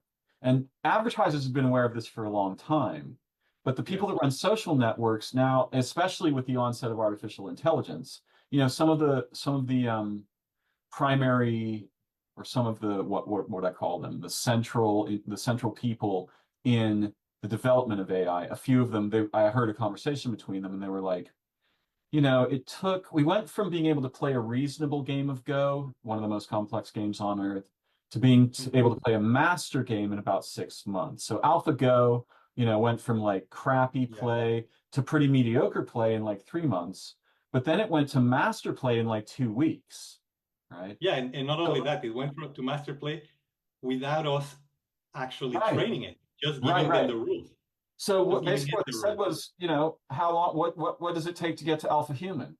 Nothing. Yeah, It's going to take us 6 months. This is not distant future. This is tomorrow. They were actually saying, like, as far as the United States goes, 2024 will be the last human election. There won't be anything after that, right? Um, why? because it will be after that, it will be trivial to determine the voting Oh, humans. okay, I see what Cause you. to cause the election electronically. And so this is part of why I'm very concerned. And like I say, I have some toys about what we could do instead. I doubt I'll get a chance to implement them. And I'm not, here to sing about those. But we've got to do something different than, okay, yeah, actually the other problem is there is no we. This we thing, it's the we of a prisoner probably. It's like we who have no power and don't form collectives and didn't actually agree to any of this except maybe tangentially. To have the power to shape the future or to address the problems that our species has caused primarily, we have to form intelligent collectives somehow. We have to recover the capacity, and possibly technologically, to form actually intelligent human collectives. We have nothing that even resembles that. So when you say, like, we're doing this or we're not doing that or we're being subject to this, Yeah, no, we are I being understand what you we mean, are and being subject. We yeah, are the subjects. That kind of we does exist. But the yeah, we of people capable of changing the course of anything, that we've not established it yet. We have to somehow, I believe, find a way to do that. What are your yeah. thoughts? Well, I think you're right, and I wouldn't know where to start because Hmm. sometimes I feel that it's so overwhelming, right? But it's not just that it's so overwhelming on a technological, regulatory, governmental, field. It's overwhelming to see that so many people don't even want to change it or don't even think that there's a problem with Hmm. it. Because, like with any personal issue, the first step, I mean, AA, is the first thing they tell you. You have to acknowledge that you have a problem, right? If Right. you don't do that, there's no second step or third or fourth or 12th, right? And so, I don't like this, but I have become a little bit more cynical about the whole thing. Not operationally. Operationally, I still go and teach my classes. I still tell my students what I think. I still want them to think critically. Um, but I'm okay with the fact that, I mean, and this is going to sound horrible, but I'm okay with the fact that um, the time will come for everything that needs to happen. Like, I mean, I remember reading, I think it was a Bill Bryce book, that where he said, that in the time when oxygen was lethal for all life on Earth, there came this little, blue-green algae that started doing photosynthesis and and and filling the atmosphere with oxygen, and it was terrible for every, cellular monocellular organism that existed back then. It Hmm. basically obliterated them, and Hmm. then, billions of years later, it was great for us, right? Or it gave rise. And it sounds horrible to put it that way, but sometimes I feel like the only way to keep my sanity is to frame it in a way that's like, okay, this is beyond me in so many ways, and I hope for the best, and I hope that we can. I mean, I look at previous economic systems. None of them ended with rational decisions. They all ended with either uh, some sort of pandemic that changed the power of balance, or a war, or both. In some occasions, Yeah. a pandemic that Yeah. caused a war, or a It war leads that caused a pandemic. it And leads to zero sum games. Yeah, they lead yeah, to zero and sum games. and I don't know that we have. I mean, we are still very primitive in many ways, right? We have all of this technology, but I think we have everything we need to make the right decision. I think we have the data. I mean, and it's not, I'm not an economist, but Piketty is. I mean, the guy, who would have thought that a book on economics was going to, become a bestseller and win the Nobel Prize? But we know these things. I mean, people that know economics are saying, this system is going to generate more degradation of the natural system. It's going to, not only that, it's going to create more inequality because, of course, I mean, this is something that I read on a Jaron Lanier book, who's another one of my heroes. I love his stuff, Hmm. and it was one of those aha moments when I read it. He said, um, network theory tells us one thing, and that is that as a network grows and becomes more connected, power becomes more centralized. And you can go back Hmm. to the Romans building a network of roads, or to Yep. the, early tycoons in the United States building a network of railroads, or the TV networks, but Radio networks, television somehow networks, computer somehow we networks. believe, yeah, somehow we believe that the internet, the most connected and expansive network ever created, oh no, this one is going to create democracy and it's going to democratize everything. No, it's a network, right? And so we have the technology, like people who are, I consider people like, like Gerald Lanier, or, right now, Hinton, who won the weirdly won the Nobel in physics, even though his work is in neural networks. But I like people who remove themselves from their industry to be able Mhm. to speak freely, right?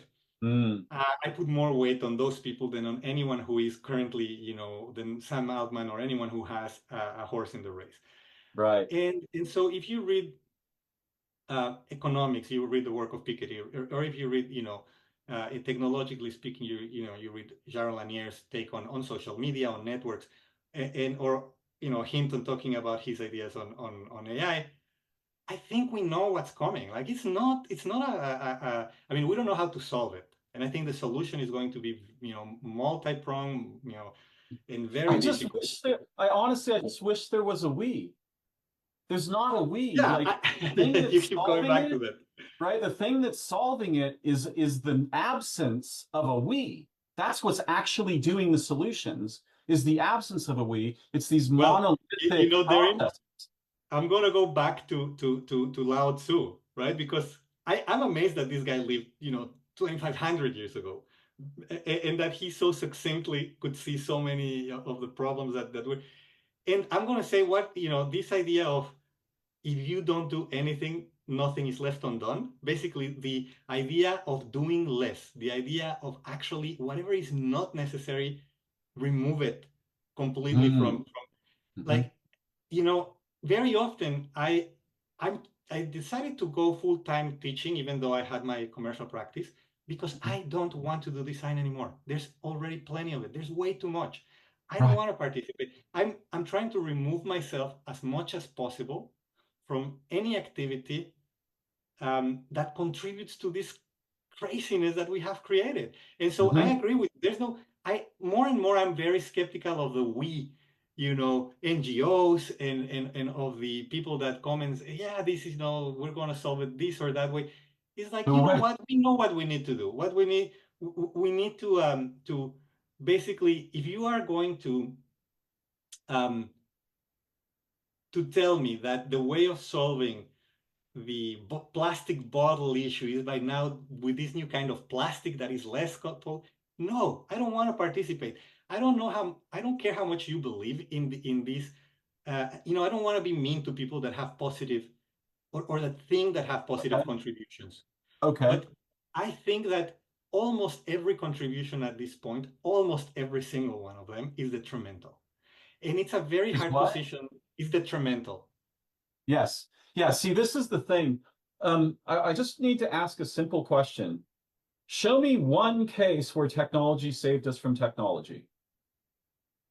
You got one? Do you have one? Well, it's the problem paradox, right? That when you solve every problem has a seed of a larger problem, and I think that there have been instances where let's put it this way. I mean, if you solve all of the stuff that we solve for medical problems, for disease, if we solve, we live longer, all of that is stuff that at individual level we're all happy that we have, but all of them have the seed of their own problem, right? Mhm. And so that's why I think that the more that we go to the old ideas, the Lao Tzu kind of thing, that doing the least, and this is important because it's so counterintuitive to capitalist mentality, right? Yeah. Like Yeah.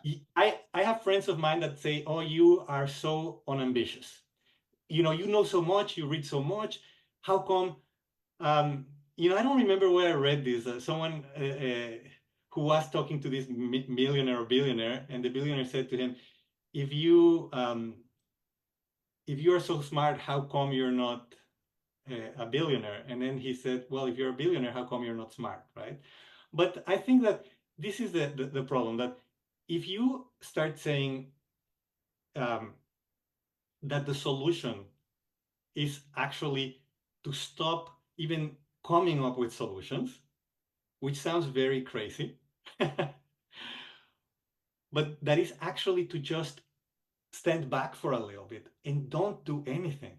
Just, you know, Okay. it sounds crazy because we live now in a No. capitalist world where that is just, you're unambitious, you're just jealous of the people that are doing those, those who can't do teach. I've heard that from friends of mine because I'm a teacher. And there's so much stigma uh, about being passive and about not being ambitious and about not wanting to do the next big thing, Mhm. that I think because the next big thing in your mind can be something that is positive, and it's going to bring its own problem. I can assure you.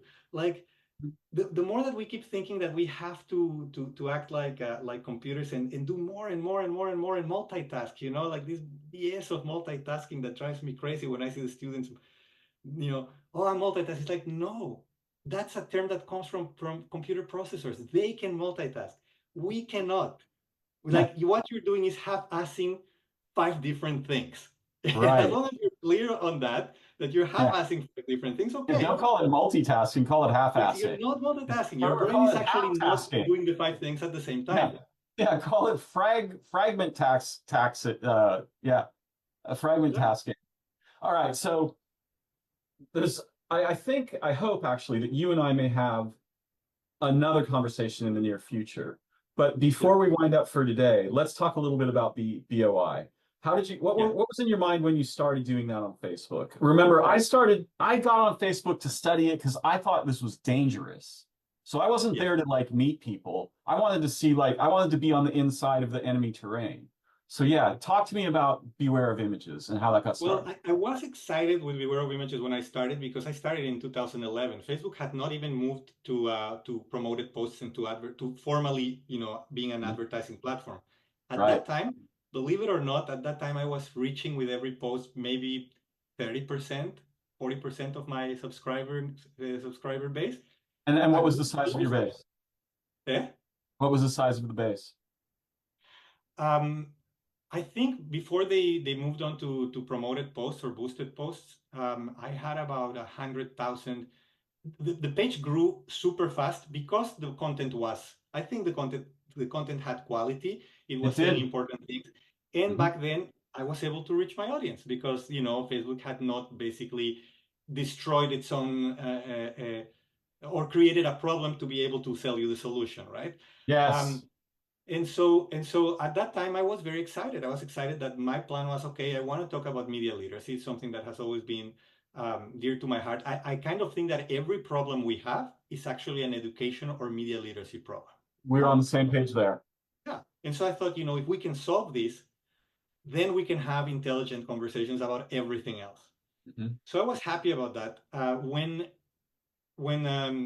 the promoted post started to happen, the limitation of reaching the audience started to become like drastic, right? Like I went from 30% of reaching 30% of my audience to, I mean, the last I checked, I'm reaching probably a 0.02%. So it's terrible. Sure. But yeah, I mean, I tried to negotiate this. I wrote an open letter to Mark Zuckerberg, which was picked up by the online version of Wired magazine and by George Takei and by Films for Action as well, and other pages were shared this open letter, and it was not in any way bellicose or militant. It was just saying, Mhm. hey, I was hoping to be able to say, look, I understand why you're doing this, but if you don't make the distinction, my main point was if you don't make the distinction between pages that are community pages and pages that are corporate pages, this is going to become another, you know, um, pay to speak platform, basically, right? And I said that happened with radio, that happened with television, that happened with newspapers even before that, and it destroyed every one of those mediums, right? And I thought, okay, maybe this will have a positive effect. It had the exact opposite effect. After, I think if it had not been picked up by Wired and had not been picked up by George Takei and other pages, maybe no one had done anything. But right after that, my page started to be castigated severely. Mhm. Criticizing Facebook obviously was not a thing that you did on Facebook, right? And again, the criticism was very very mild, and actually it was mostly like, hey, think about this, right? Look at what might happen with implementing pay to post kind of schemes. I I just got want to ask you contacted. briefly. Just want to ask you briefly. Can we get a copy of this letter? Do you have a link or anything Yes, that like? I'll send Great, you a great. link. Okay, keep going. And so I got contacted by people. For example, there was a page that were doing great finding homes for dogs, for pets in general. I think they also have cats, and they do it completely voluntarily, right? When Facebook implemented the pay to speak, model, they were saying like this is affecting, like we can't place now these pets in homes, right? And we don't have money to pay. I'm a teacher, I'm an educator. I don't have money to Hmm. pay for posts because on top of it, I'm not selling a product. So Right. so I think that the most horrible thing that they did at that time was not considering that this was not a, a this was not television, right? This was a platform where people were already having two-way conversations with, with people that they care about Yeah. and with pages that they care about that were not commercial entities. And the fact that they rejected completely to treat community pages, altruistic pages, pages that basically were serving a community, and have zero distinction between those pages and commercial corporate pages, I think was a horrible mistake, because what happens is that now none of these pages can exist on Facebook. I mean, there's my page is still there, but it's useless. It's Yeah, it's a completely useless. scorched earth. It's a scorched earth policy, right? We're just going to burn down everything that isn't paying us. We'll just level that stuff down to the ground. So it started out as this vibrant, much like the internet, by the way, right? The Yeah. internet kind of underwent a very similar, Facebook's Yes. process was very similar to what happened to the internet. Once it's colonized by dun dun dun Yeah. advertisers, right? It's game over for anything resembling the altruistic or intelligent or communal. I'm just going to mention briefly in the 70s, in the probably I don't know when it started, but in the 60s and 70s, here in California where I live, where I grew up, we had a thing called NPR, which was like National Public Radio, right? Yeah. This I exists. know NPR. And here in the Bay Area, we had KQED, right? And there were sister stations all across the nation. And so with this, there was of all the television channels, which, back then there weren't a lot. There were maybe 20, 30 channels, right? When I was a kid. Or maybe even less, maybe there was 15, right? But there was one that produced educational programming, right? And at least until around sometime in the 1980s, when the Republicans in our country went after the National Endowment for the Arts, and then they started going after education. Now, the Republicans always, in our culture, in modern times in our country, this used to be the other way around a long time I ago, know. right? A long time ago, it used to be the other way around. It was the Democrats that had a problem with education. But the Yeah, the Republicans party of sort of Lincoln, blocked. right? Say again? The party of Lincoln. Yes, yes, exactly. So they went after the National Endowment for the Arts and education, and they successfully gutted it, right? And so there was no more funding for the single channel that was producing educational content every day for Yeah. people who watch TV. This is way before the internet was even a thought in anyone's mind, right? Um, and then, of course, to survive, you can imagine what came next, right? KQED had to have advertisers.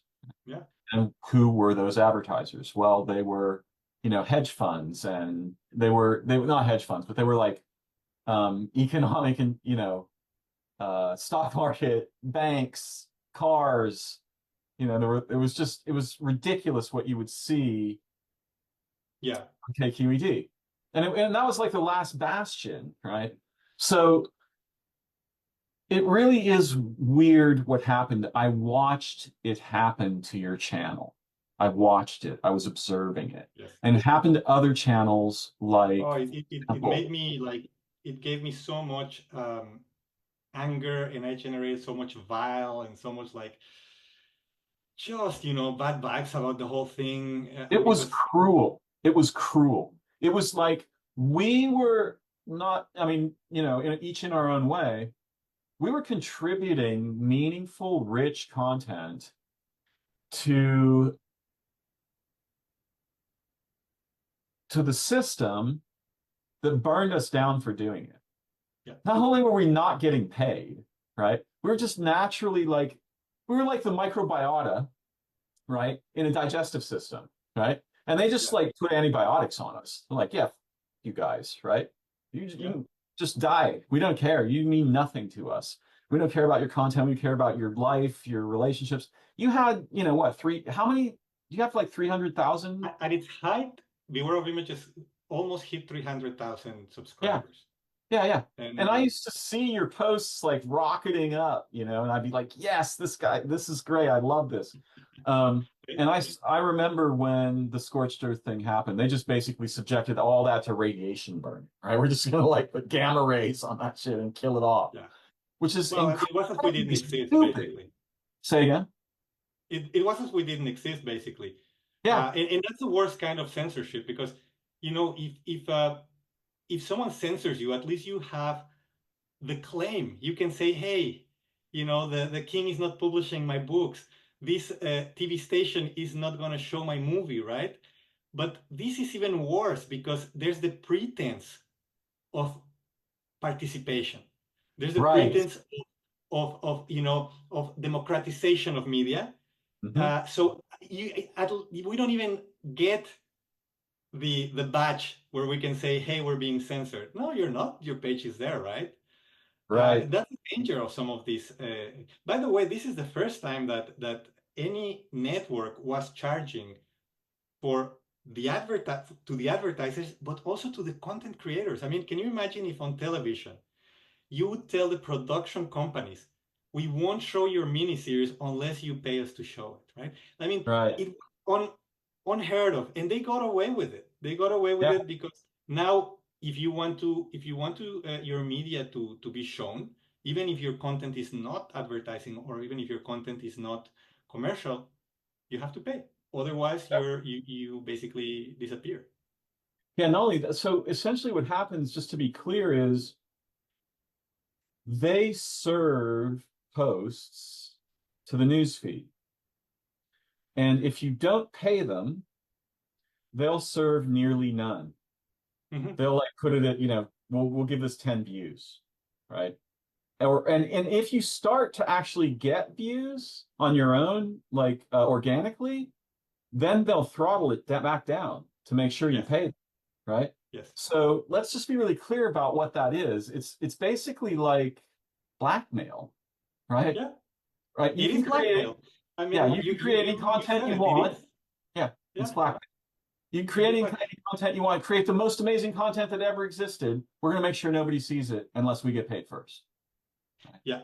And we don't care if you are a community page. We don't care if you are finding, homes for pets. We don't care at all. It's No, like you can be you rescuing babies the from moment burning that I buildings. show, Yeah. yeah, the moment that I share a post, these days, as I said, because it gives you the analytics, right? So I know that I don't reach I reach zero point 0 whatever percent of my audience, but Mhm. immediately it tells me, um, if you spend this much, you could reach this many more, right? Yeah. And I'm like, sorry for the language, but I'm like, fuck off. I'm Yeah. not giving you a dime. Like, Yeah. because I'm creating content that you use to sell advertising towards. Right. So you want to charge for the advertising, and then you want me to pay to give you the content that you sell the advertising against. Yeah. And what's happening is that it has become a wasteland, right? I mean, what happened to newspapers at some point? What happened to television? And that's the thing. Once you start, in that letter that I wrote, I was saying, maybe a subscription model would be the thing, but there's not that much money. There's not that much money in subscription, and by the time that Facebook could have implemented a subscription model, it's very hard to make people pay for something that was free before, right? Yes. So I understand that there were, you know, um, complications in implementing at that point a subscription model, but I also think that I would have been very happy to. I do it in a way, and a lot of people do it in a way with Patreon, with Kickstarter, with other kinds of platforms. And quite honestly, if you are the kind of person who's not willing to give a dime to get content that it's enriching your life and that you find valuable, I don't think that I want you in my network. Actually, I don't think that I want um, like I'm very happy to support the people that I support on Patreon. I'm very happy to support the people that I support on Kickstarter, and I think that this whole idea that these platforms should be free, we all know what it means, right? It means that we are the product that we're being sold. Nothing is free. There's there's nothing as a free lunch, as they said. And um, Yes, and but so the wait, cost slow is down. very high. Slow down. The effort that we put in to create content on social media platforms is us paying. We're fertilizing their gardens, Yes. and they're like, yeah, but you don't get to grow vegetables here. Right? Go ahead, fertilize me. We don't care. We'll blow that off. In fact, we're gonna push you off to the, we're gonna sideline you. And we don't care what you're making. If you're not paying us, we don't care that your content helps produce, the diversity and richness of our network. We don't care. Yeah. Which is weird. Well, that's what happens when you blur the lines between content and advertising, right? I And guess. so that's what happened with social media. It also blurs the lines between actual human connection and transactional relationships, and it creates a whole set of issues that we have seen played out in the last decade very, very Yes. clearly. Yes. The other thing that happens is that it pornographizes over time. It just kind of becomes like meme porn and sex still sells a lot. If you don't have to actually be a beautiful woman, you can just post pictures that pretend you're a beautiful woman and that will, get a lot of airplay that might even somehow escape the throttling, right? What I'm trying to say is that there's certain segments of the market that don't seem to undergo the kinds of throttling that you and I and ad busters and other, kind of Yeah. similar stuff, right? There's Yeah, well, people. in any page that I think is sending a message that in a way is anti-capitalist, or that is, it doesn't even have to be directly geared towards Facebook, which in my case it was, Mhm. but you can just be a page that is, inciting the slowing down of consumption, and that's enough, to be Right. true, because I mean, advertising is about consumption, right? Yeah. And so I think that's the dangerous thing about what you optimize. I think it's all about what you optimize. At the end of the day, the more that we move into self-implementing algorithms or AIs or neural networks or whatever new technology might come in the future, the more that we move into that kind of automation, it's all going to be about what you optimize for. And I mean, we shouldn't be surprised if you optimize for profit, and your only legal loyalties are to shareholders. Of course you're going to dump toxic waste on the river, because otherwise it'd be less profitable and your shareholders will be angry. And again, I don't think that this makes every single person that works for these companies particularly evil, but I think at this point we know what we need to do. At this point we understand how it works.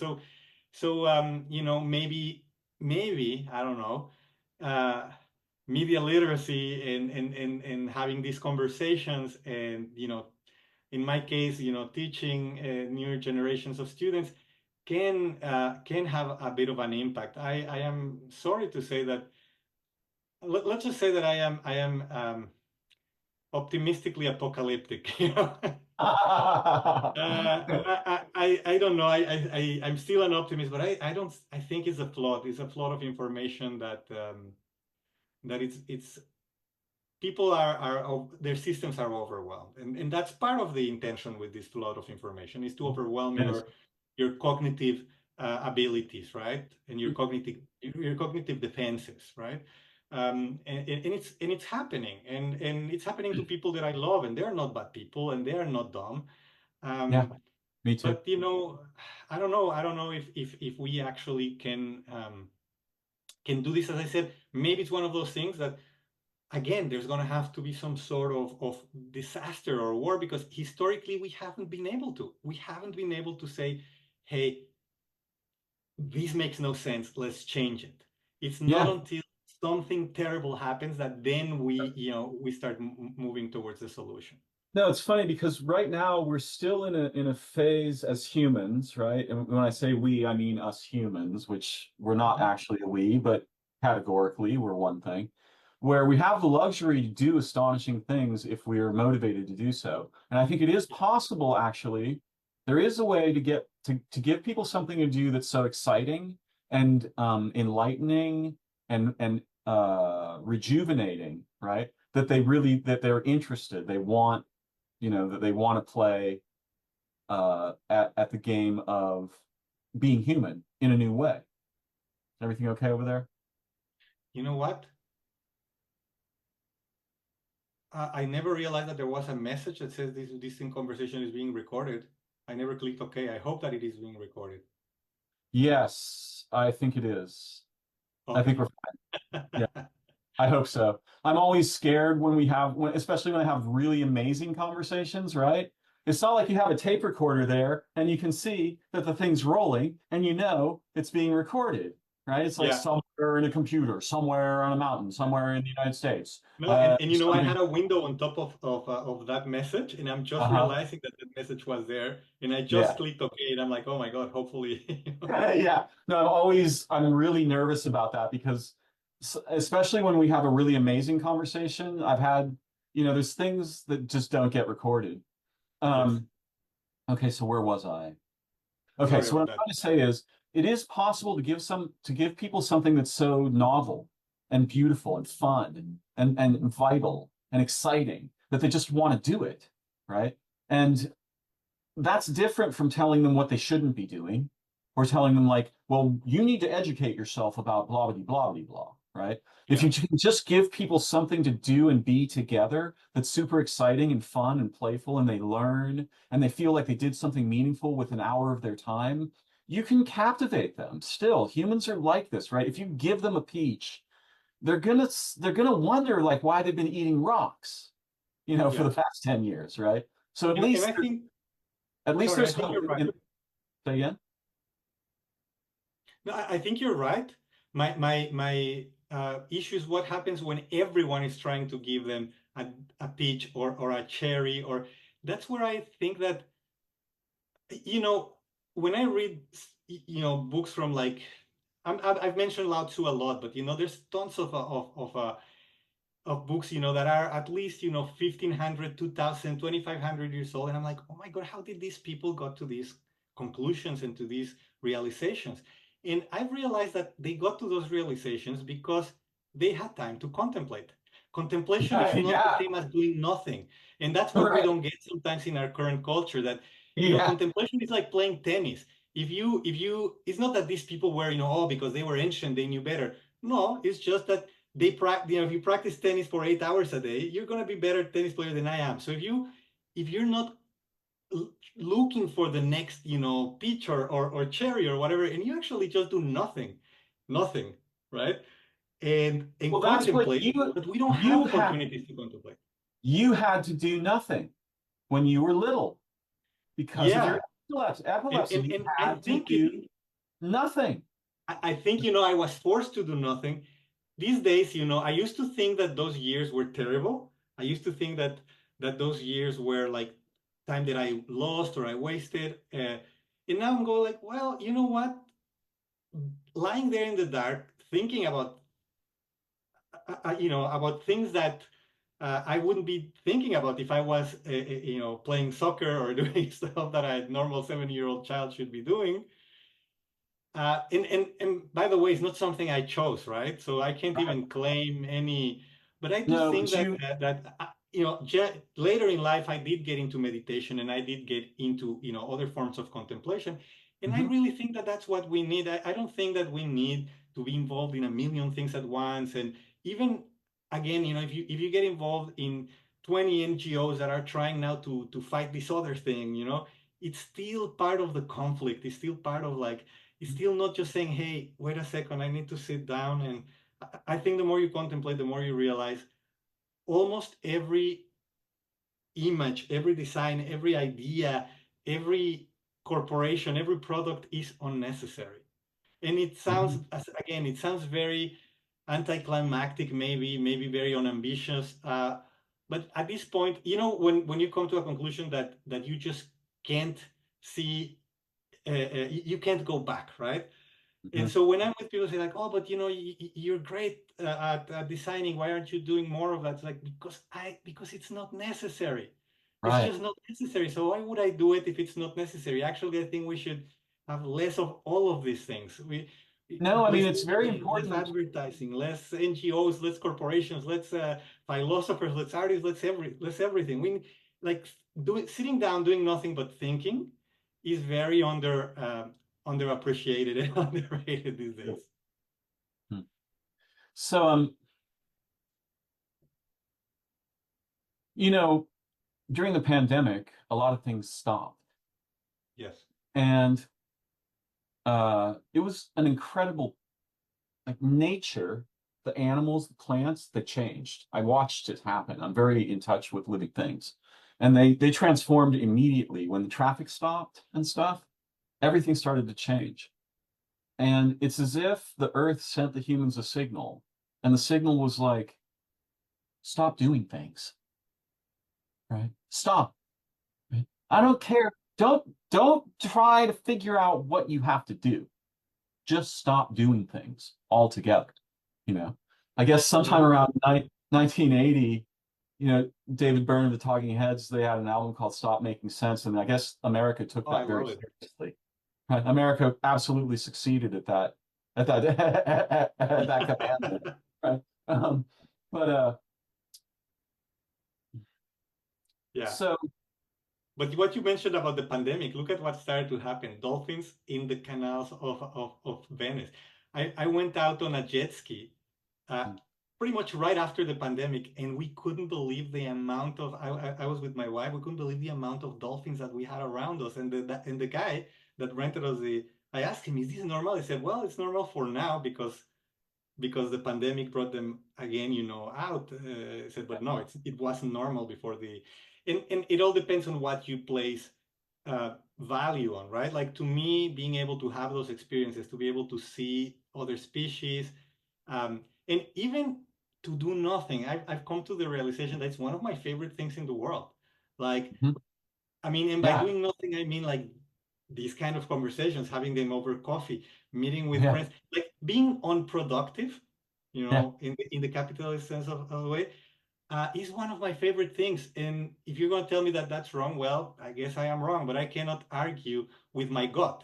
My gut feels, I feel great when I'm, just like meditating or listening to music or being Yeah. unproductive in general. So, yeah, I understand that a certain amount of work has to go into providing the necessities of life.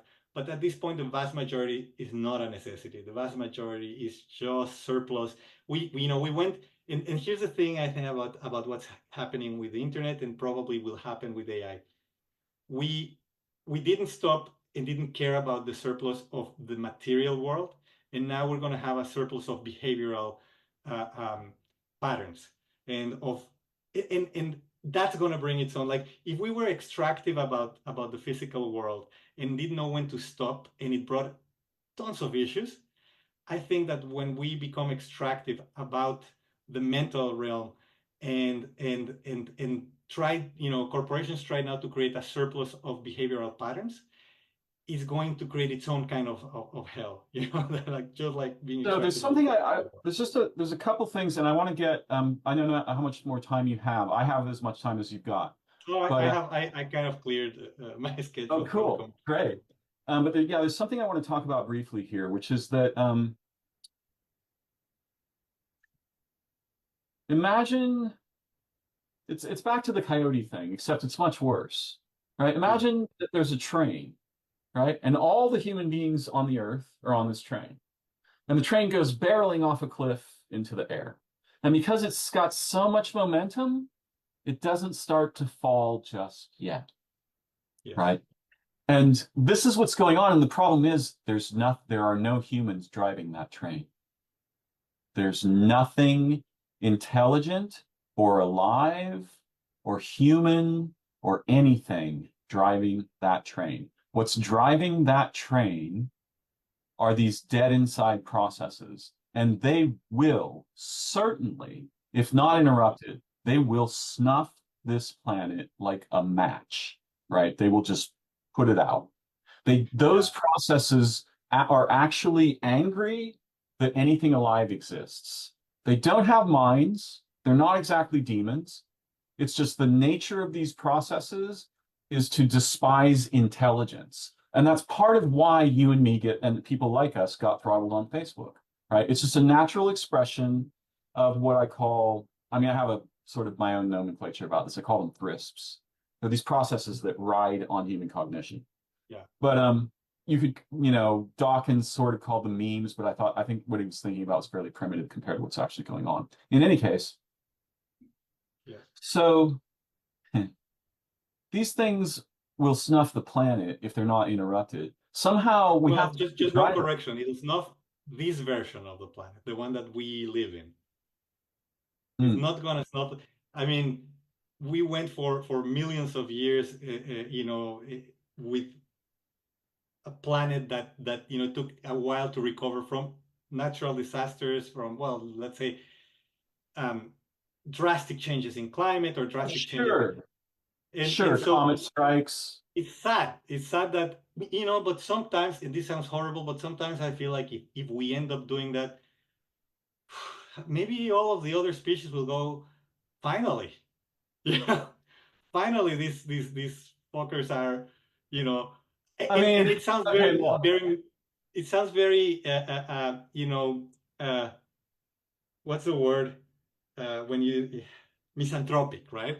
It Mhm. sounds very misanthropic, but it's not. I love humanity. I do too. I I love love humans what we have, too. but at the same time, I think that there is a certain degree of, of egocentrism, or of, self-importance, right? In thinking that we are the end of it, and I think that, we have everything to make the right choices. I think we do. Now, if we don't, there's going to be consequences. Those consequences are probably going to be terrible for us, and it pains me because I have young people that I love. I mean, for Hmm. me, honestly, I'm like, whatever. At this point, I've had a good run. I've come to this, conclusion that I can only change my own thought processes. I can only change my reactions to people and to corporations and to the things that are going on. And if I get to change a few other minds in the class, or if I get to change a few other minds through like one of these platforms, that would be a plus, right? Yeah, sure. But at the same time, it pains me because of the young people that I love, that I know, that I want them to have a thriving and beautiful, life, and a beautiful experience. Um, but they have to, first of all, stop listening to us. Like, one of the things I tell my students is like, we screwed up big time, right? Like, we were me and and the generations prior to us were the people that were telling everyone that they should smoke camels with menthol because it was good for their throat. We were telling them to take, radioactive baths because it was Yeah, good for their skin. Like, we radium. were the Yeah, people that were solving problems. DDT. Yeah, DDT is good for you. Was literally Exactly. an advertisement. Now, So, if there was somewhere, they have to wake up and realize that it's their time. And, if they believe, if they buy into the whole thing of idealizing the next billionaire, the next, tycoon, and choose to go with those values, it's going to be very, very hard, to become the generations that are going to do the right thing, or probably they will have to, because again, we're going to find ourselves in one of those catastrophic situations that we have found ourselves. It took people in France to be literally eating rats and starving to go and chop the heads of the royals. hmm, And and before that, for hundreds of years, people were fine with the idea of serving this nobility, right? And hmm, fighting for them, giving their lives right. for them. So, corporations are the new nobility, and the representatives are the new kings and queens. And if we buy into this story, and by we I mean, as I said, the next generations, because I think that, Sure. it's there. Uh, it's going to be to their detriment, and so I've stopped in a way trying to solve this because I don't think I can. Not because I'm a defeatist person, but because I Uh-huh. really truly think I can do what I can, and Hmm. and I don't think that I have enough mental, energetical, monetary resources Hmm. to go against, this flood is, if I go against it, it's just going to rip my skin off out of my I body. totally understand, but let me just finish my previous thought, right? Absolutely. Sorry about The that. train is like flying off the cliff. And the humans seem to think, generally speaking, and I often talk about the humans as if I'm not one of them, because like I can also be like an animal, right? Or just a being, right? I'm not only human. The humans seem to think that you got to fight things that are bad. right? If something bad's going on, fight the fascism, right? Which you see where that goes. It doesn't generally go well. No. What actually more often succeeds and what nature usually does is she just branches, right? She just makes a new direction to go in, which doesn't fight anything. And in fact, one of the memes on BOI that I Right. saw today was about this thing. It was like, I actually can't remember the exact text. Maybe perhaps you know what I'm talking about. It was like, never mind opposing things, do something. It was Buckminster Fuller. It was a quote by Buckminster Fuller, actually, who's one of my mentors and who I love. Oh yeah, that if you want to change a system, don't fight it, just propose a better one. Right. And And then you can, you know, that kind of stuff is still possible. But I had a thread in my mind that I lost. So what I'm going to do is turn the conversation back toward BOI for a moment because I want you to talk about so BOI grew, then it changed to a pay to be publicized model, then the open letter, then very severe throttling. And then at what point did the movie get made? And talk a little bit about making the movie and also talk about some of the amazing connections you may have made through this whole process. yeah, Please. well, the movie was released in 2016, July 2016, and it was an amazing process. I had never made a movie before, and this came through the suggestions from students. This was a class I was teaching at the Vancouver Film School in a very technical very technical program. And I kept saying these guys are learning how to create images and how to create videos and interactive, but they are not understanding why or what exactly are they going to do with it, right? So I said, can I have this class that it's about that? And they told me, yeah, do it as an elective. So I did it as an Brilliant. elective.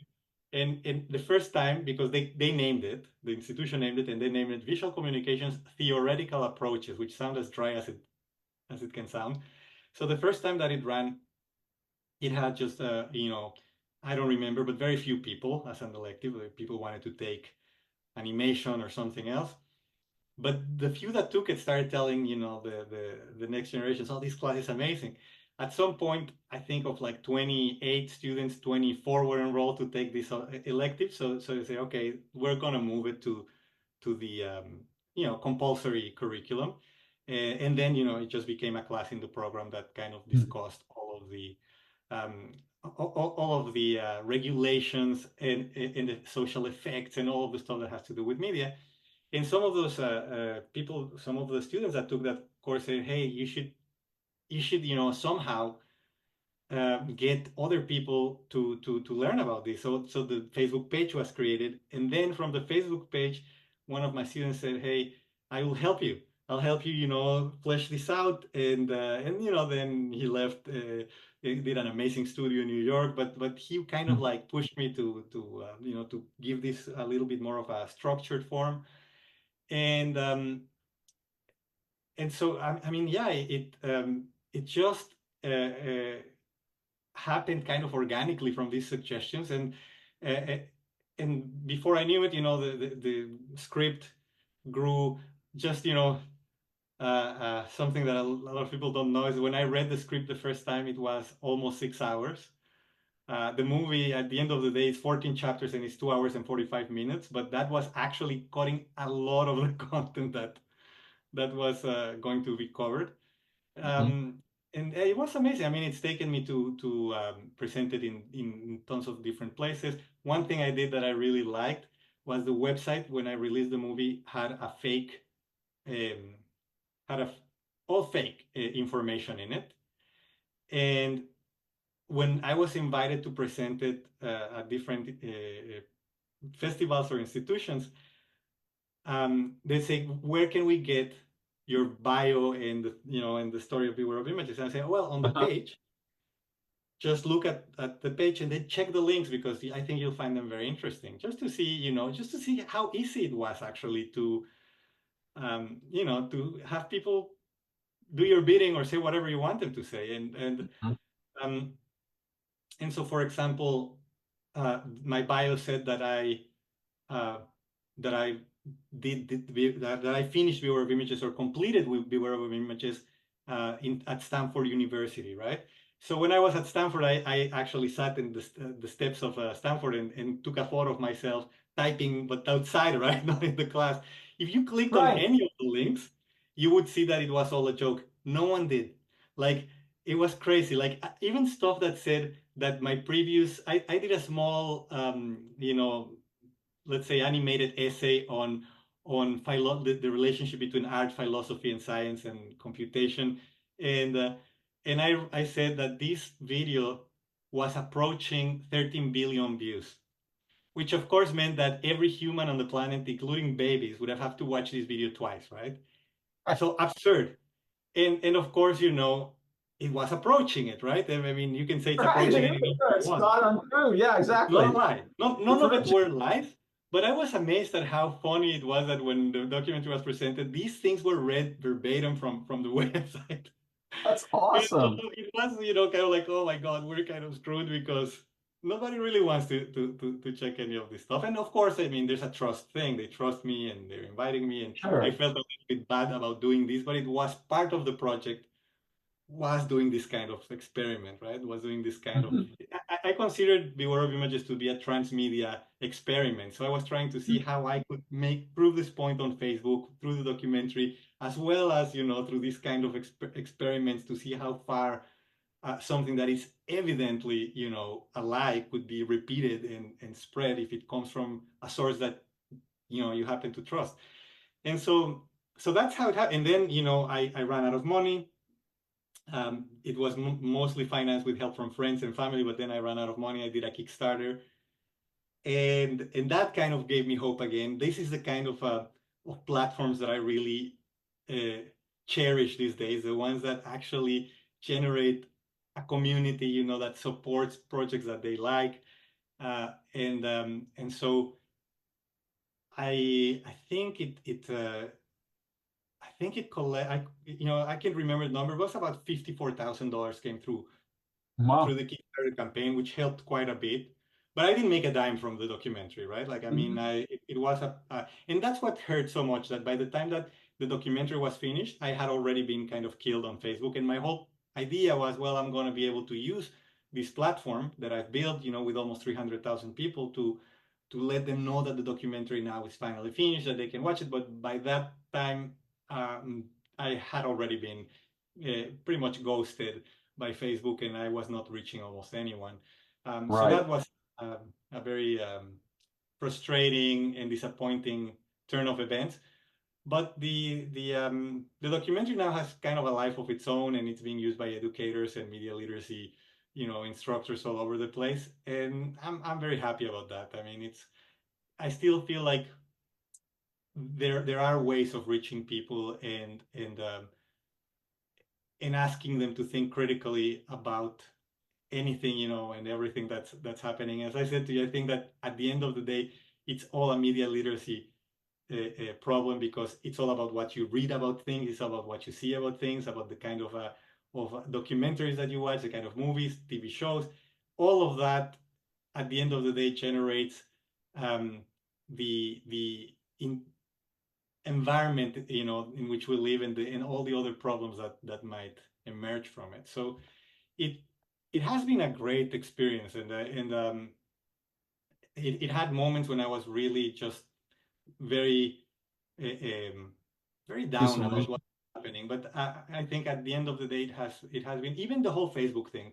It didn't go the way I wanted, but it also, I think at some point I might have been a little bit too idealistic with current technology, and with, like, say, like the Silicon Valley ethos of old, right? Of like the do no evil Google, and in a way it was, again, just a lesson. Hey, it's Well, look, we begin something new in a state of relative naivete, right? yes, And then especially if we have great success, and your page had great success, right? It was very popular in the yes, beginning. It got a lot of attention, and it was deserving of that attention. You were like you're doing this thing that I call like lighthousing, right? You're putting intelligence into a system that is prone to keep lowering the bar, right? And so you're trying Yes. to kind of hold the line against that.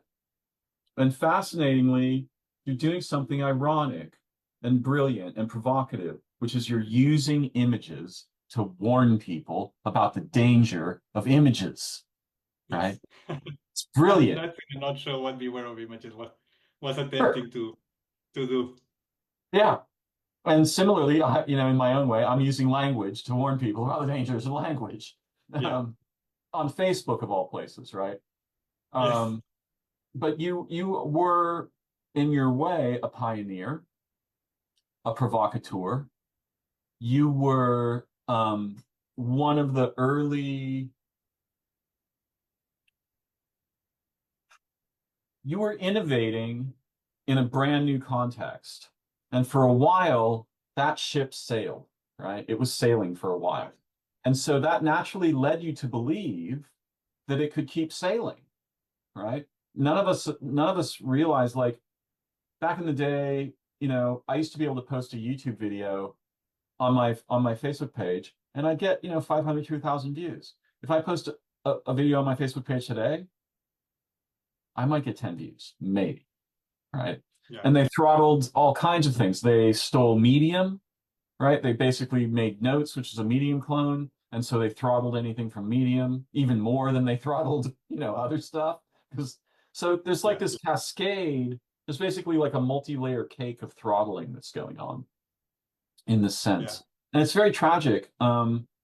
Although I guess you're right in a way. You were saying things like, well, why would you expect free distribution of your media? You know? Yeah. I think now, in a way, I'm like, yeah, it was obvious in hindsight, right? It was obvious that they just needed to find the way in which they were monetize it in the most effective and efficient manner. And Hmm. once they found it, of course, like with every other medium, like I did the documentary on the history of media, and it has every example. So I don't know why, I thought this time is gonna be different. And I Hmm. think, it can be different, but it needs to be under a completely different economic system. I don't think that the AI or anything that comes after is going to it's only probably going to speed up Hmm. the issues and the problems, and maybe we'll be able to realize them sooner. But it's, for example, when it comes um, to social media, I think it's still savable.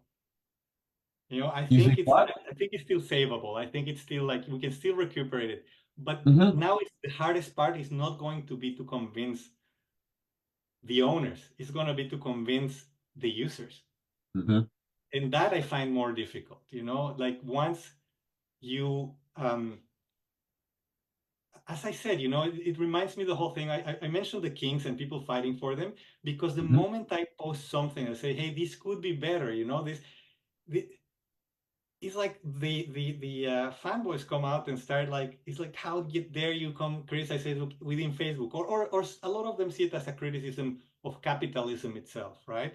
Or interpret it as jealousy or as, That's and so and weird that's the because part I think is very difficult. It's very difficult to change the. Uh, and as I said, I see this with people that I love, right, and that are my friends, and that I know they see me in a way. And when it comes to so one thing I haven't said in this conversation is when I was in Mexico, I was very successful doing art for recording artists. mm, And we were the top recording artists in the Latin world. Like I was invited to the Latin Grammys because of my work with recording artists. And I was charging, in a way, ridiculous amounts of money for designing the CD covers of like these artists because they were very big artists. They were all like signed to Warner or EMI or BMG, hmm. all Sony Music, Atlantic, all of the big labels. I was working with them, and when that dried up because of MP3s and basically the relevance and importance of album covers being diminished to like a little stamp in, in Spotify, um, I said, okay, this set of skills, I can take them with me to advertising. And I did advertising for about 4 years or 4 to 6 years here in Vancouver. I hated it. I hated every minute of it because the tools were the same. But in one instance, I was helping an artist, a musician, by the Right, way, love music. I mean, I got to work with Café Tacuba, who are like probably my favorite Latin band in the world. And I'm right. going to help you now reach more people, and more people will hear what you have to say with your music.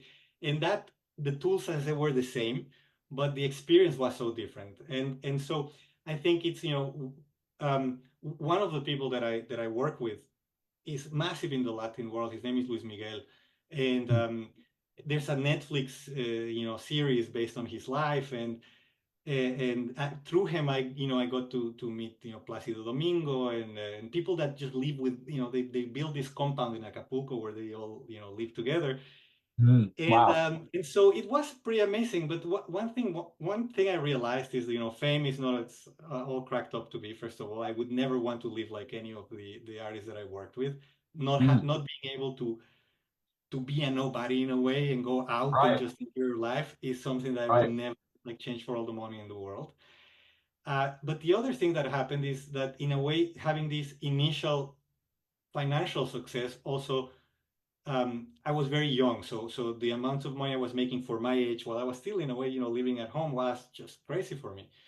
Mm, Um, in these days, this is all going to the mentality thing, right? Like I feel like a lot of the people that know me, in a way, good friends that love me, probably go like, when did this guy become a loser? It's like you have you have all these contacts. Why don't you leverage that into something? And truly, I swear to you, Darren, that I'm not like, being humbled or it's just I don't want to. I really right. don't want to. It's not necessary. Yeah. Like I don't want to. I really need very little to be happy. I need two things to be Mhm, happy: music and books. And mhm. thankfully they're both very cheap, Yeah. right? So I mean, if I can get my books at the library, and being in academia, you can get, I have a free Kindle account through the university, so books cost me close to nothing. Music, Mhm, I buy the music that I love because I still want to. Bob Dylan puts out another record, I'm going to buy the record because I want to. mhm, Um, mhm, but I have people that are really young. They're like, but why would you do that when you can get it for free? It's like, because I want to have more of this. I want to ensure that I get more of this. And, mhm. at some point it's going to dry up if nobody supports it. But at the end of the day, I do think that we have to have maybe a gluttony situation, and everybody experiencing a certain level of success, or of, like, abundance, to realize, but I don't know if the planet will sustain it. I don't know if the planet can sustain it, right? But Yeah, but it's as long as weird. you come from like a mentality of, like, I call it the rap mentality, because hip hop and rap have become all about selling the young generations on like brands and Lambos and girls and cribs and all of this kind of stuff. And I think that the more that we have this disparity, and the more that people that feel in their mind that they have scarcity, or that they have need, idealize, the people at the top, is going to be so hard to convince people that we can have a better world. And that's the thing that scares me the most. That's why I was telling you, like, to me, it's not even about the Zuckerbergs or Elon Musks of the world. It's about the fact that these are our or so many young people's idle. heroes Mhm. and idols.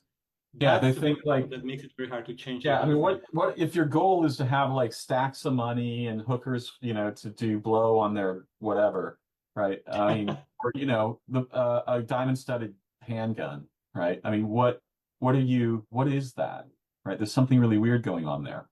There's a Yeah, couple there is of something. things that I want to touch on related to stuff you just shared.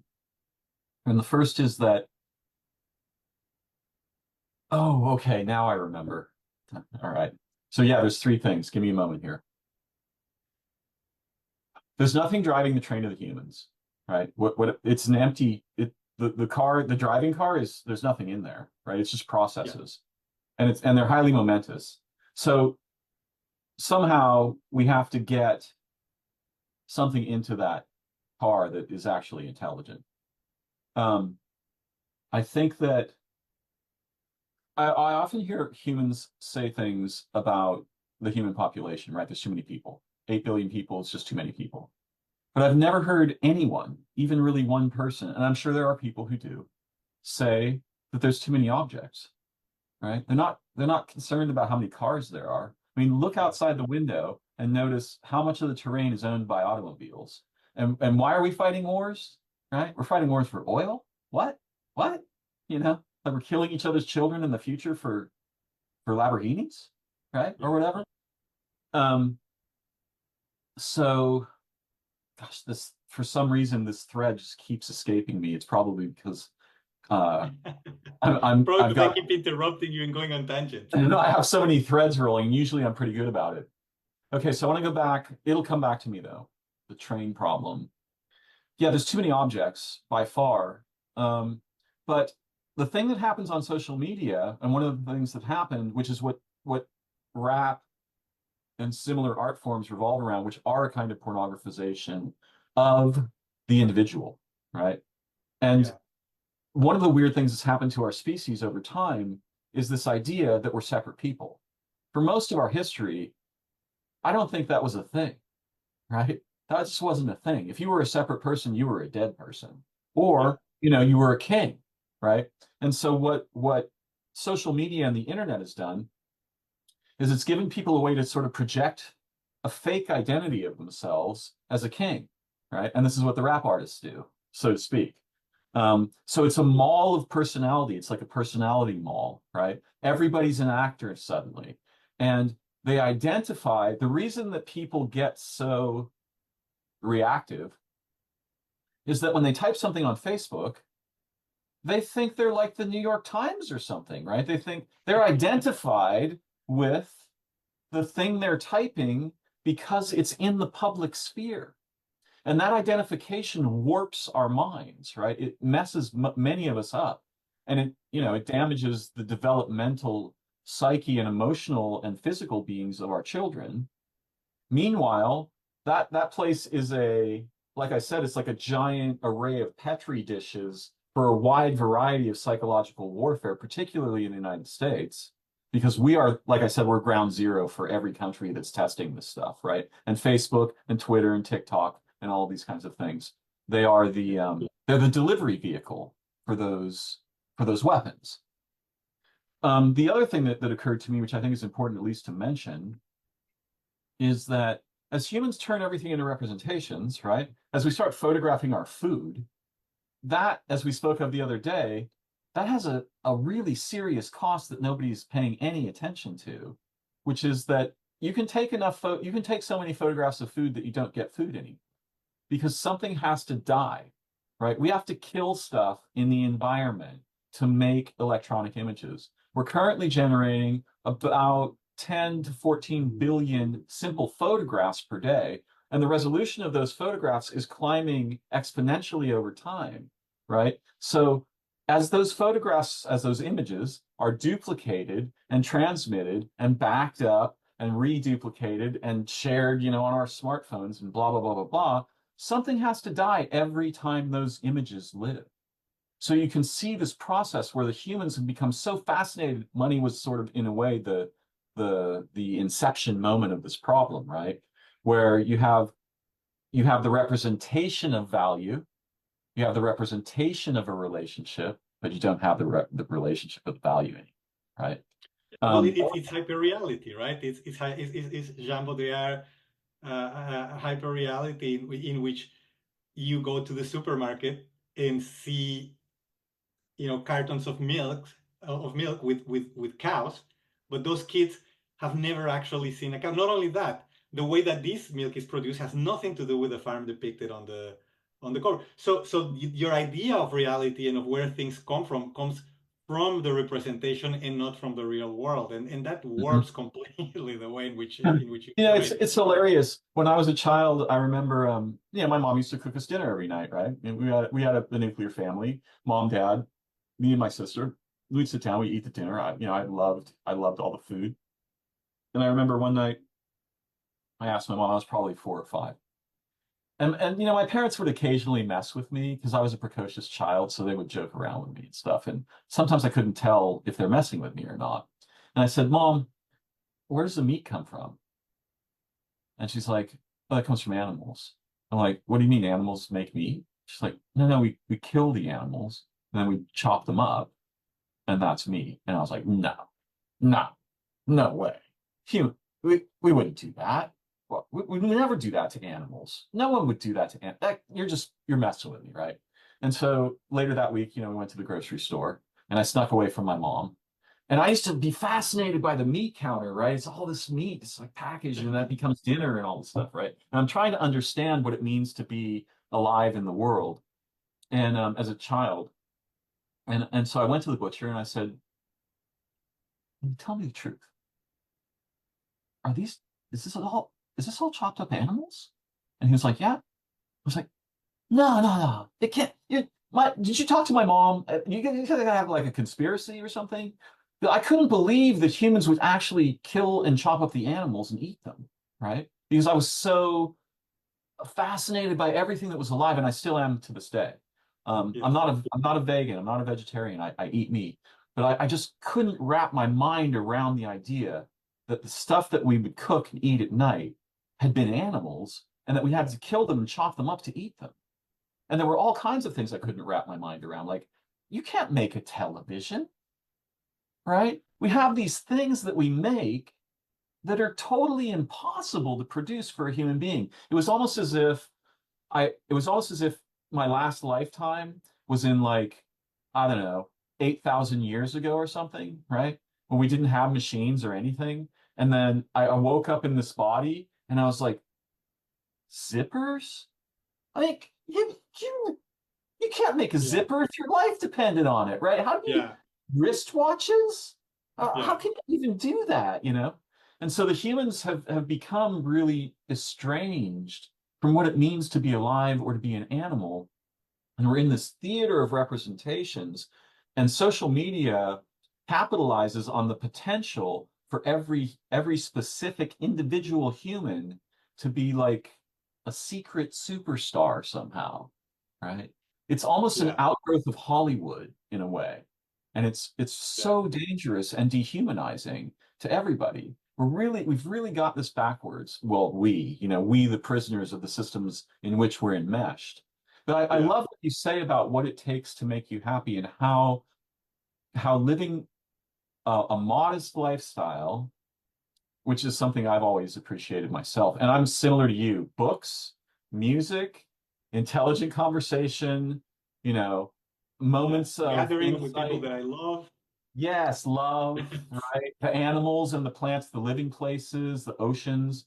When I was a Yeah. kid, one of my heroes was Jacques Cousteau. I was like, I want to be him. And Yeah. I thought I'll be a biologist. And then later, unfortunately, I met a biologist and he was like, no, you've got entirely the wrong idea, right? Don't You meet don't your want to be heroes, right? yeah, you don't want to be a biologist. I go around chopping things up and looking at them, and figuring out how to kill them for the state, right? For the State Department of Agriculture, right? Yeah. I remember I was fascinated by insects. I met an entomologist, and he was like, "Oh, this is a precocious kid," so he invited me to his office. And I was talking about all my fascinations with insects, and I want to be an entomologist. Like, no, you don't want to. I figure out how to kill these things for the government. That's my job. Yeah. So it's really weird. And somehow we're born, I think, with incredibly brilliant, most of us, maybe even all of us, amazing altruistic human and maybe even spiritual in some sense, in the sense of having a concern for the Yeah. communality of beings, right? We're born with Yeah. these inspirations, and what we're fed is is like their corpses. I mean, just like a lot, right? There are still branches of human activity, learning, behavior, creativity that are alive, but even those tend to get captured over time by the kind of system. And I understand why you say like, look, I'm not going to fix this. I'm like I'm a guy, you know. I have my family and my students and my life and da da da. I'm not going to try to fix that. I'm not going to try to eat the moon. Right? I can't swallow the ocean. And if I try Yeah. to do that, it's going to rip my skin off. And I agree. And yet, at the same time, there are amazing things that even individuals can do that can actually, Oh yeah. m- make a new branch. And if it was ever as important, right? It's like we live in a time when it might be the most important time in history for us to just, I agree, let's stop producing stuff, right? But at the same time, if we're going to have the internet, if we're going to have social media and all these images, like I loved that you were taking the weapon and spinning it around. That's so much in my same wheelhouse, right? You're like spinning the weapon around to use the weapon to teach people about how it gets weaponized and perhaps what we might do instead, right? What could we do if we were actually intelligently concerned about these matters? And Yeah. that's what drew me to you right off the bat. Oh, thank you. Well, I think that, well, I should say, like, I hope I don't come off as defeatist, because I do still think that we can do amazing things. And I think that Yes, very often is a few people, that change the world, for true. forever, and sometimes for the better. Or But even they when it save comes some to, lives. yeah, and when Sorry. it comes to images, I think one of the, like, I've gained in let's say, like, the last decade in particular, a new appreciation for ancient cultures.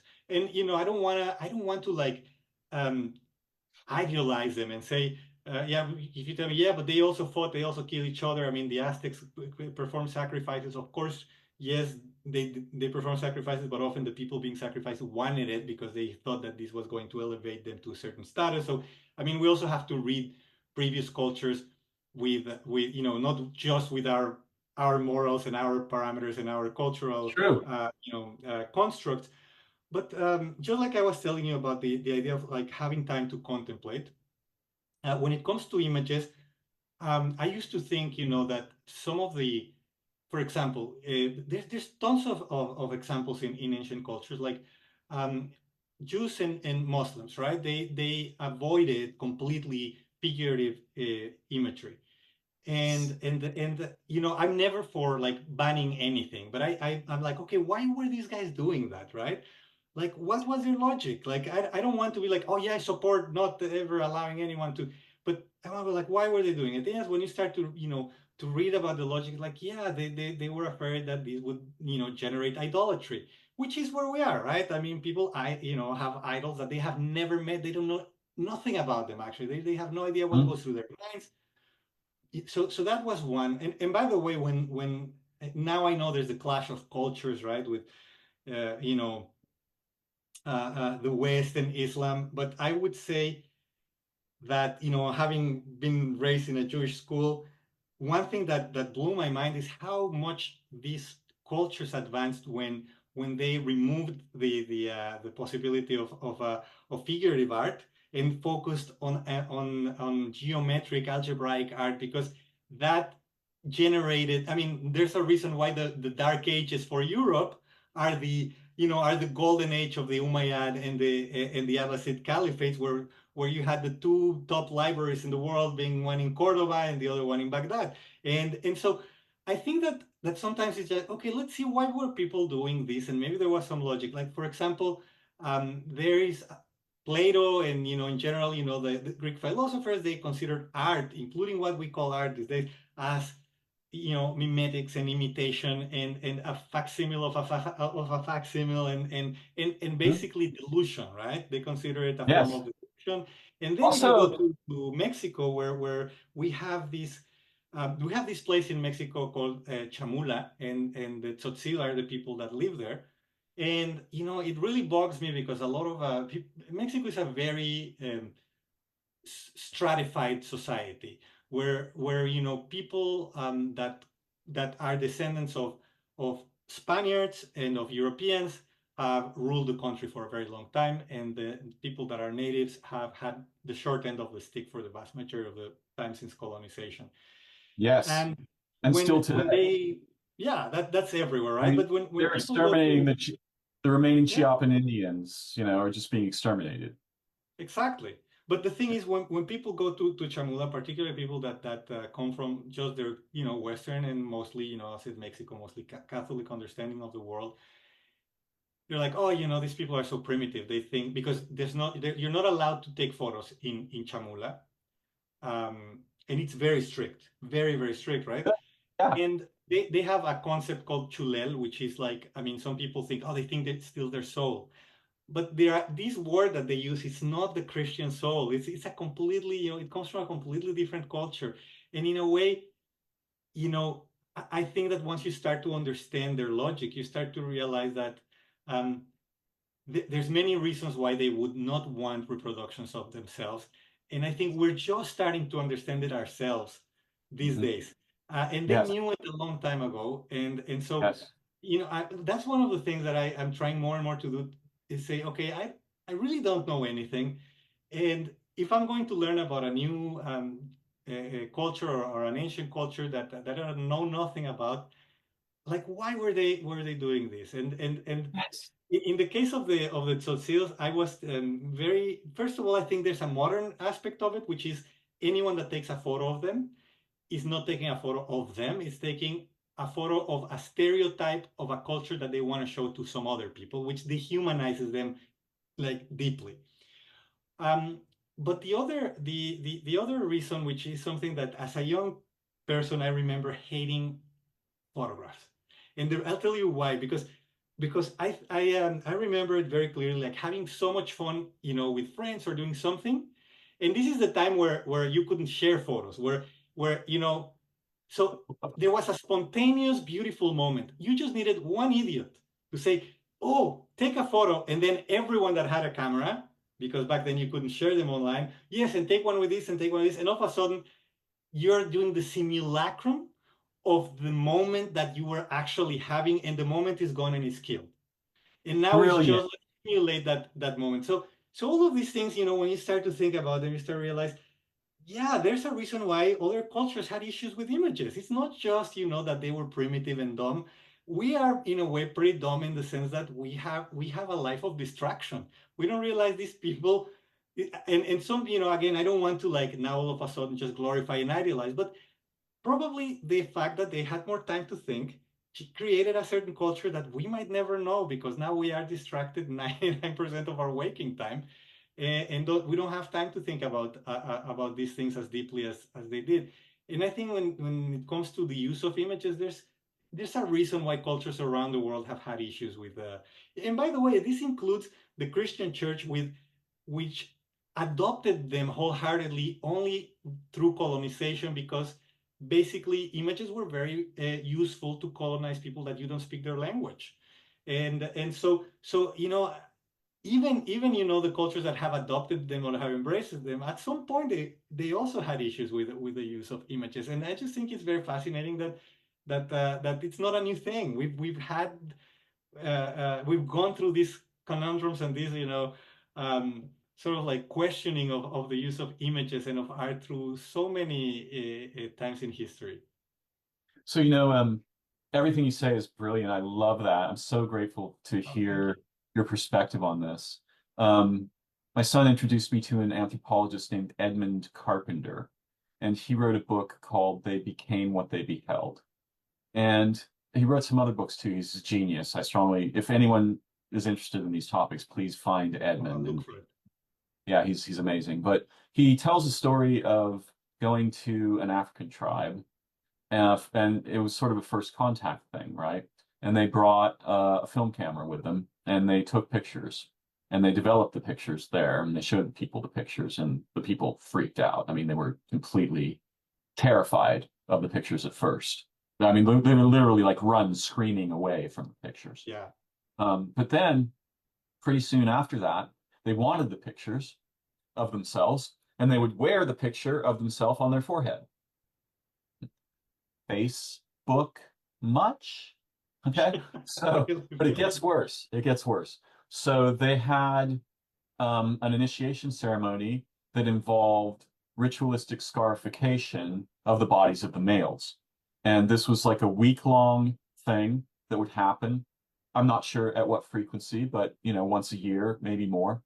And it was absolutely forbidden for females to go into the enclosure where these scarification initiations were taking place. So they're scarifying their bodies, right, in a very painful process, the ritual process. And Carpenter's team said, we would like to film this. And the indigenous people said, well, all right, that sounds good. Who's your best photographer? And they're like, well, it's this woman that we brought with us, right? She's our best photographer. She's the one who knows how to do it. And they're like, okay, great, let's do it. So they filmed it and they showed the people the film. And after that, there were no more initiations. They just watched the film. Every year, no more Yeah. initiation. Just watch the film. Yeah. Right? So we have a terrifying vulnerability to representation and even representation in language. The ancient Greeks weren't just merely concerned about images, though they were, and they were also fascinated by geometry, very specifically and importantly. This specific thing, geometry, right, was super amazing. And the source and a vessel for the conservation and development of all kinds of forms of intelligence that die out when that sort of sacred art is either lost or it's made abstract, right? But they were terrified. There were many philosophers were very severely concerned about writing because it meant that you could meet people who had no knowledge in the sense of an intimate participation in a culture or a tradition, and they could present as though they had received the transmission ceremonially, relationally, communally, when they hadn't, and you wouldn't be able to tell the difference. And also like I have a friend who's a Blackfoot beaver man. And in the Blackfoot culture, he's one of my closest friends. His name's Ryan Firstiver. And in their culture, the beaver tradition is central to all of their social, the vehicles for the conservation of their tradition, right? And we might call it in the West ceremonial. They didn't have this word. And by the way, this ceremonial, this thing relates to cemeteries and the soma, and also seme, the root of semiotics, right? And those roots come from a dead sign, right? It's the grave marker, the sema thing. It's a marker for graves in Greek, right? This is where the soma, they thought the soul dies. They thought the soul dies into the body and is trapped here like a dead body is trapped in a grave. Now, I mean, we don't have to get metaphysical here, but what I'm trying to get at is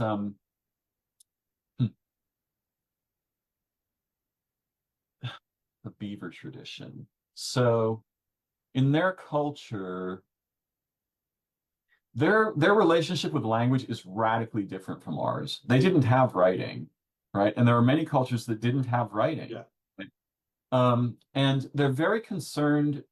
Their intelligence around language is radically different from ours. They preserve an extremely healthy reservation about presuming the identity of anyone or anything, right? Whereas language tells you what something is. I know that's a tree. Of course it's a tree. Don't tell me it's not a tree. It's not a tree, right? Whatever. It's almost like, this. Have you ever heard of Alfred Korzybski? Yes. Science and Sanity, right? Whatever that is, it can't be a tree. Right? Yes. It's not the thing you say it is. And it's not merely because the token is not the experience. That's what most people say when they say the map is not the territory, right? Yeah. But it's not merely that.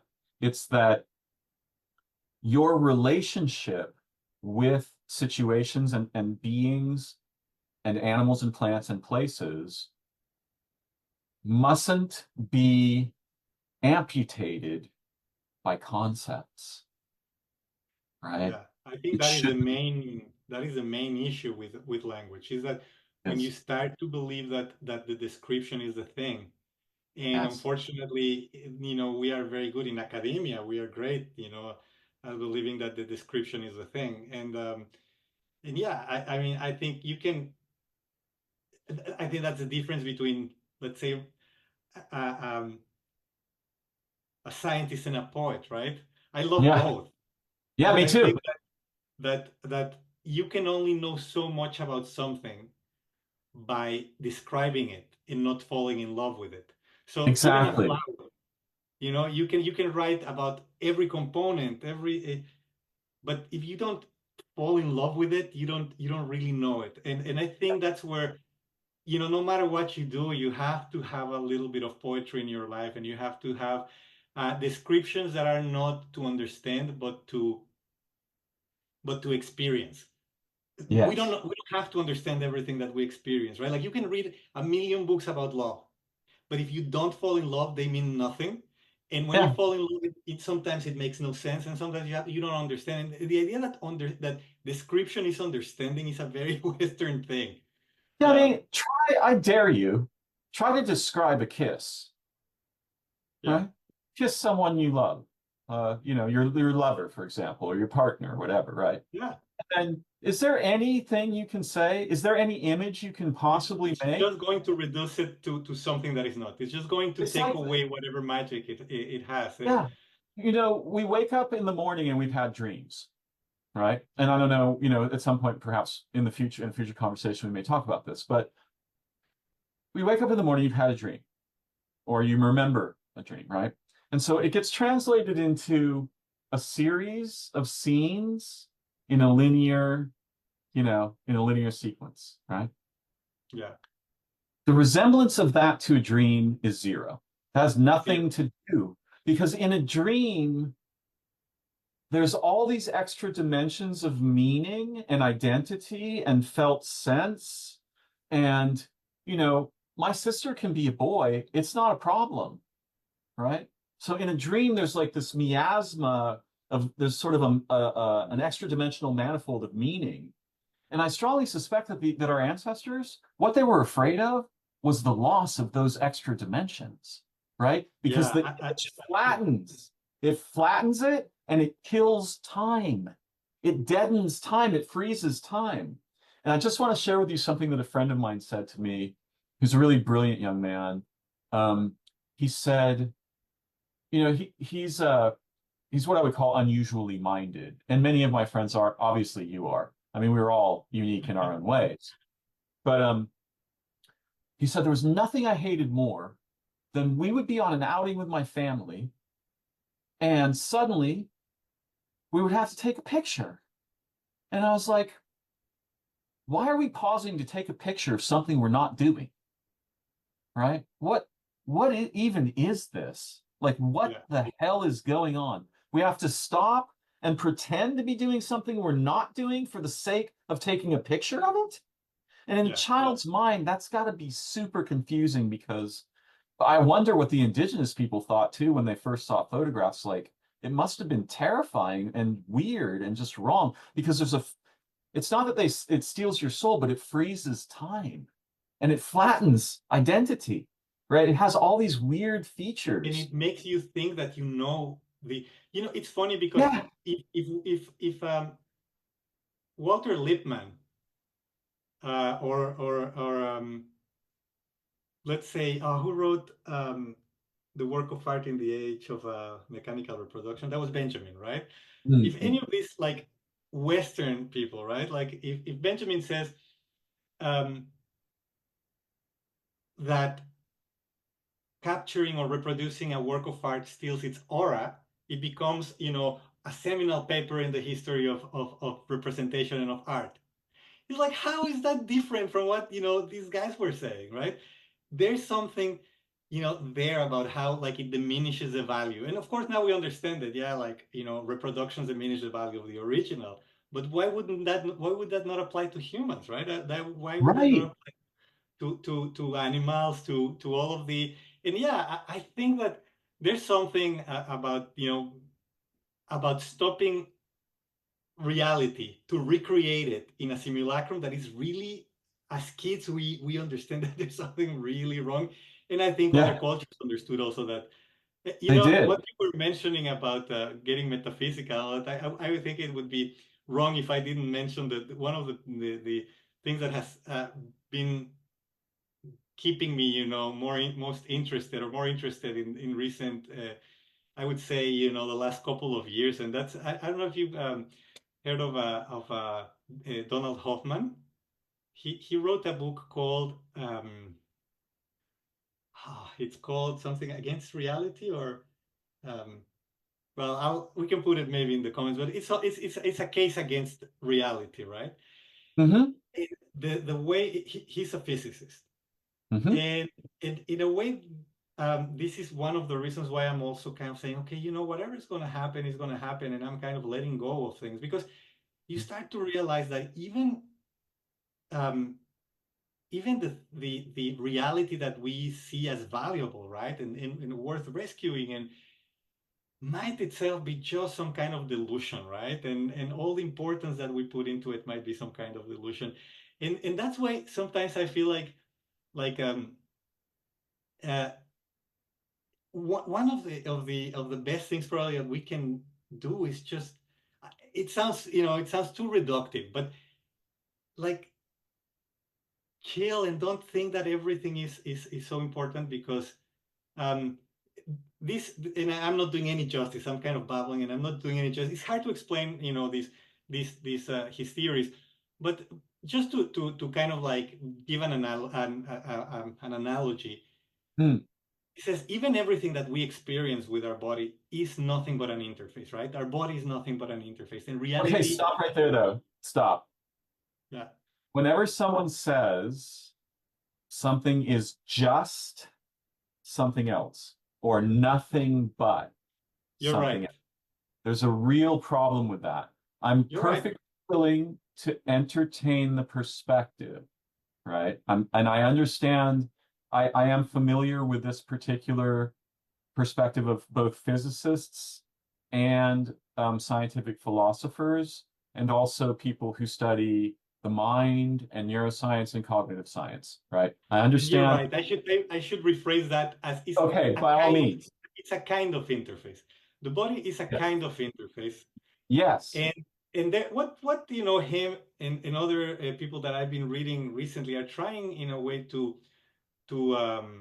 come to terms with is this thing that we've known for a very long time, which is the collapse of the wave function, right? The idea that a consciousness changes, by observing something you change it, right? And in a way, this idea that actually everything is consciousness, right? It's not that consciousness changes reality; it's reality itself is consciousness. Mhm. And the body is the body is one of the um, kinds of conduits or of interfaces that allow us to see parts of these very, very complex. I'm going to this because you were mentioning dreams and how there's all these other Yes. dimensions. And this is Yes. something that people in Mexico, particularly in I hate the term pre-Hispanic because it kind of like sets that like it frames them in something that happened. They only exist in a way after but let's just for arguments or No, for no, dialogue's sake call it the pre-Hispanic indigenous cultures. South American peoples have not had, it's not merely they had, they still have traditions involving the capacity to both dream while awake and Hmm. also to transcend their human aspect. Now, I want to just pause here for a moment and go back to Greece, because what this Hoffman guy and others like him are saying was not unknown to certain Greek philosophers. What they said was something like, I'm paraphrasing wildly, that it is impossible for you to know existence. You cannot know existence. And the reason that you cannot know existence is because of your human body. Your human body imbues your experience. Basically, what they're saying is it's an interface, right? They're like, you have a problem if you want to know existence. And the problem is that your interface biases you. You have eyes, you have a tongue, you smell things, you taste things, you hear things. There's tactile feelings, temperature, balance, hunger, location. You have more than five senses by far, but those human senses bias you. So if you want to know existence, what you have to do is get outside that. And there are ways of doing that. There are ways of getting outside the car. One of the interesting conclusions of and by the way, this is not proven. You know, he's trying to come up with a like a scientific explanation for this through physics. Hmm. And I think he's very humble about the fact that, you know, this might turn out to be completely, you know, false. Sure. But one of the things that I find interesting, he says, there's no such thing as the interface, sort of like capturing existence, but there is no existence but the interface in a way. There's Oh, there, yes, yes, I see. you know what Mhm. I mean? Like I do. the the And idea essentially, of an existence, independent reality with that outside of the interface right? is doesn't exist because it's all consciousness, Yeah. and in a way, um, it's like the way this is not his work. This is my own kind of like interpretation. Is like it's as Okay. a receivers, right? You can have waves and a certain receiver might get better reception or might get a completely different reception. That doesn't mean that only those exist. It's like is the receivers can and the interface can have these, you know, different perceptions, and all you have is that, like what you call Right. there's no such thing as this that independent reality that you're perceiving. No, your experience is just Mm. the interface itself is the way that. And the other thing that I thought was really interesting is this idea of trying to reconcile the idea of the collapse of the wave function and saying, um, well, it's all consciousness. It's not that consciousness changes reality, it's that reality itself is only consciousness. And and again, this is just my interpretation. Like when I tell this to people and say, hey, the moon is not there. You created by watching. It's like, yeah, but if I watch it from China and you watch it from Mexico, we're both seeing the moon. And I think I found a really interesting analogy, which is video games, because I say, look, if you look at the complexity of a video game and what it takes, you know, if you had like a bird's eye view and could see all of the electric, you know, all the ones and zeros, all of the complexity, and not just the interface, not just, and you're going to tell me that, you know, thousands of people that are playing Grand Theft Auto are actually watching the same thing. Well, how can you reconcile the fact that you're all playing the same game, you're all watching the same thing, you're actually, you know, ganging up against other, you know, people, and but all that you're going by is actually the thing that makes this thing fun and the thing that makes this thing manageable. Because if you try to see the whole complexity of the flux of information going on while thousands of people are playing, you know, a multiplayer, you know, Hmm. online game, would drive you Hmm. nuts. You need Hmm. that 2D representation that makes you think that you're all experiencing the same thing. And so, in a way, that's how I try to perceive these, you know, the ideas that I have read, you know, from Hoffman is that we have an example. You know, it is very likely that there is a way more complex flow of information, and that all we have to go by, and we even like uh, you know, have this idea that we all live in the same world, that we're watching the same moon, that we're having the same experiences, and you know, it might be that all that you have is your interface. And if you have two interfaces that this describe the same thing, you might think that you're having the same experience. And I probably butchered, you know, his ideas. I'm actually kind of at this point paraphrasing and telling you what I think, because I know that he's a fairly strict scientist, and I have taken some of these and entertained some analogies, and even some. I said, you know, I'm not religious, but I definitely believe that we, you know, we don't understand 1% of 1% of 1%. Hmm. And so to me, some of these ideas are just validations that um, it makes me happy. It makes me happy to say, yeah, I'm completely ignorant, and there's probably a bunch of stuff that I don't know, and it makes me happy to read people like him that give me, a bit more fodder to say, yeah, it's this is way more complex, and at that point is when I say, okay, this human experience. I want it to be as good as possible for everyone. I want the new generations to have a great. I'm going to make the best I can when I teach them. I'm going to do Yeah. my best so that they have the best experience they can. um, but at the same time, you know, if we are not willing to meditate on what it is that this human experience is allowing us um, to perceive and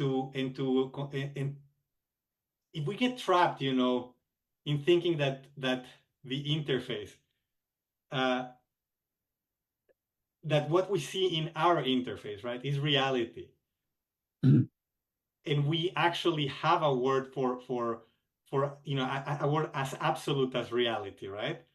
Mhm. In reality this, in reality that, or reality is not like that. When you say, I don't want to do this, well, the real world is not like that. We hear this from parents and from everyone. It's like we have no idea. And I try to put myself in the shoes, like I have no idea. I'm trying, I used to be very militant about first my atheism, then science, and so what I'm trying to do, and I hope this comes through with this conversation, is that I'm not trying not to help us all have a better experience in this world, but I'm trying to minimize as much as I can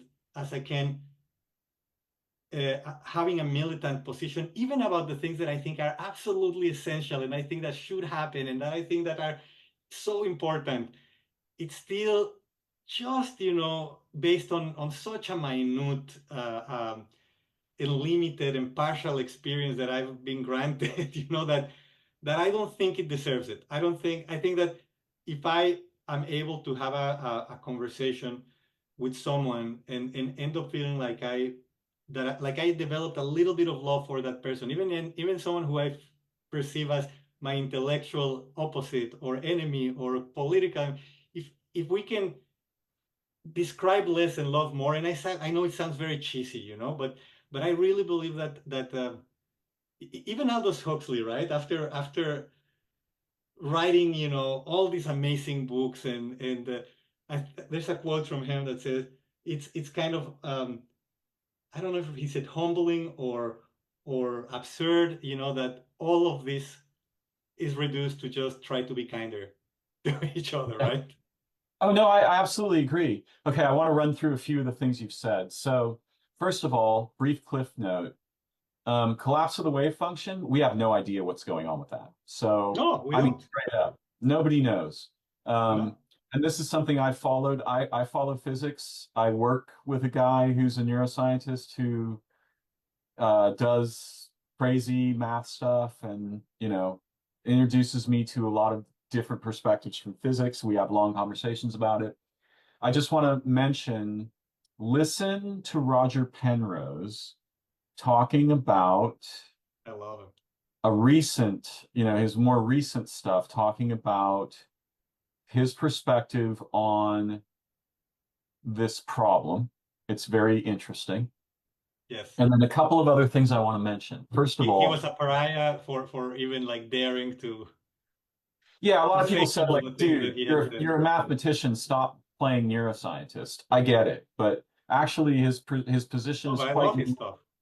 his position is quite nuanced, and he is an amazing mind, and I love listening to him. Yes. Also, you know, we are trained to think that it is only the true things which are valuable, right? Things, if I tell you something and you can tell that it's not true, you should dismiss that, right? Well, let me be really clear about something. Prior to Galileo, that wasn't a thing. The ancient Greeks, what they were on about was seeing better.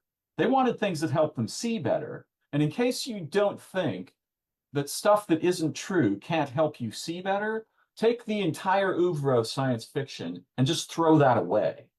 Because none of that was true. Did it help you see better? Yes. Every time you touched it, you got smarter. It helped you see better. Was it true? No. So men are particularly trained this way. They use the sword of like, well, that's not true. Yeah. Yeah, okay, but is that the actual metric of value in consciousness? No, it turns out that it isn't. And if you could only sustain true things in consciousness, your capacity to be conscious would be shitty. Okay, it would suck Yeah. because you actually use all these features of dimensionalization that have nothing to do with truth to understand the possibility of true things, right? Which is what Kurt Gödel understood when he wrote his incompleteness theorems. He's like, systems, formal systems have to have a hole in them. And if they don't have that hole, they produce wrong results. Um, and I mean, I'm not going to go into Gödel's theorems here at the moment, but a few more things I Yeah. want to say, right? Yeah, We that's presume that we're separate, and that presumption is almost certainly wrong. mhm. We presume Yeah. that we are separate humans. That presumption is probably wrong. We are at least as collective as we are separate. This should be obvious to anyone who even wants to glance in the direction of our humanity. This whole separate human idea is a relatively new thing, and it's pretty stupid and dangerous. It's not entirely untrue, but it's highly problematical. And then we also Yeah. seem to think that we're in the intelligent species around here. I mean, that would be like, I don't even know how to put it. It would be like the top of the mast of a sailboat, thinking that it's the boat and the ocean, right? We're floating on layers of biorelation that are extremely sophisticated, without which we wouldn't have minds, right? So we think, no, I have a brain in my head. That's where my mind is. That's not what's going on. I'm quite sure of that. And I'm saying things rather declaratively here, but I'll get to a few Yeah. things related to what you're talking about. Yeah. There is no such thing as reality, I don't think. What I know what we mean by that, okay? This thing right here is solid, it's continuous, it's a fact, right? It's a concrete fact that we can all touch and agree on, right? Although this could be an AI, we're going to have a problem with that right quick because we're not going to be able to, images are no longer going to be proof of verity for humans, whereas they were pretty good for a while. But what I'm saying here is we transfer the concreteness from our experience of physical reality. We mistakenly transfer that onto the reality of thought, concept, language, identity, all these things. That is a catastrophic cognitive error. It is the scope of the truth of the truthfulness of this at its scope is very true. But beyond that scope, it's not true at all. And so when we transfer the expectation of the facticity of the concrete, the little part of reality that is concretely dependable, when we transfer that over to the whole thing, that's when our intelligence goes away. That's the end of the possibility of insight when humans do that. And we're trained to do this from childhood. Language and images both function to train us to do that, right? They present us with the presumption of the continuity of circumstance, meaning, identity, and so forth. But suppose that that which is, right? That which is my way of saying reality. The interface is that which is. It's not a separate thing, right? Any more than my hand is very trippy. I can do crazy stuff with this, right? And if I chop it off here in my mind, right, then I think it's a separate, unique thing by itself, right? But it has like this upstream link called a wrist, and that thing has an upstream link to this, which has an upstream link to this, and this thing has an upstream link to existence. So it's almost as if existence is personating as you, right? It's personating as you, right? And there's all these invisible upstream links that we're not aware of. And this idea of the collapse of the wave function, even Schrodinger himself was like, that can't be what's going on. The whole cat thing was not him saying the cat's in a superposition. That's not what he was saying. Do you know about this? Oh Yeah, no. yeah. He was in a way being cheeky He was being facetious. he's being facetious, of course. Yeah. Totally facetious. He was like, this Yeah. can't be what's going on. we've got this wrong, right? The Schrodinger's cat thing, it's not in it's not in a superposition. And by the way, the cat's a macro thing, so it's definitely not in a superposition. It's a Yeah. macro. In the macro, stuff isn't in superposition. Um, and then, okay, yeah, I think, yeah, that's most of what I wanted to cover about what you said. But yeah, you know, the universe, the star and the world. Oh, actually, there is one more thing I wanted to say. I may not be too sure about reality, but I'm sure you're alive. And when I look in the eye of an animal, I know it's there. There's a layer of beingness that I trust, and that's why I'm not willing to just go like, yeah, it doesn't really matter. There Yeah. are living beings. There are living beings and living places, and those beings are the existing moment of a vast history of lineage that is alive in them in this moment. And those things are the most precious things to me, more than ideas, more than anything. The living beings, I adore them with every fiber of my being, and I will always try to act to rescue and preserve them, even if I get them killed by doing so, which it's happened to me, right? You try to save something or someone, and it ends up dying because you interfered, Yeah. right? I get it. I get it.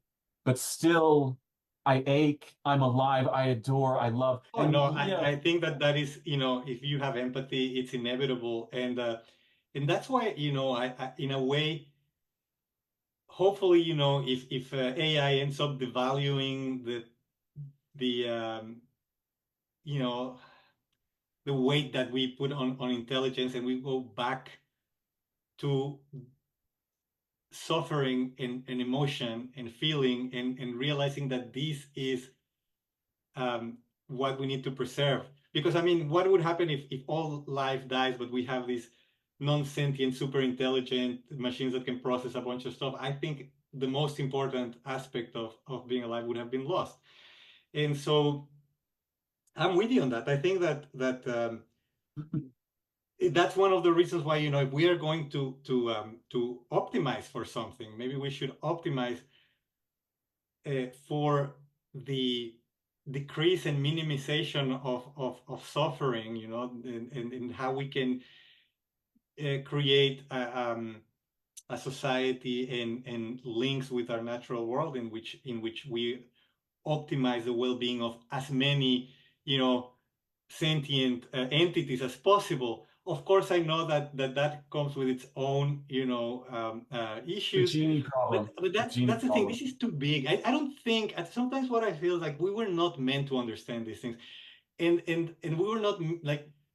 Um, I think there's a problem with trying to solve the world, and trying I to agree. solve life and to solve humanity, and not a problem in the sense that I don't want things to get better, but I don't think that our mind was ever meant to understand this. We are partial. We're very, very partial, limited interfaces, and I think that my problem starts when I hear someone with certainty saying, you know, be it a religious figure or an Elon Musk, you know, Hmm. if we don't do this, if we don't become a interplanetary species, Interplanetary. we are doing.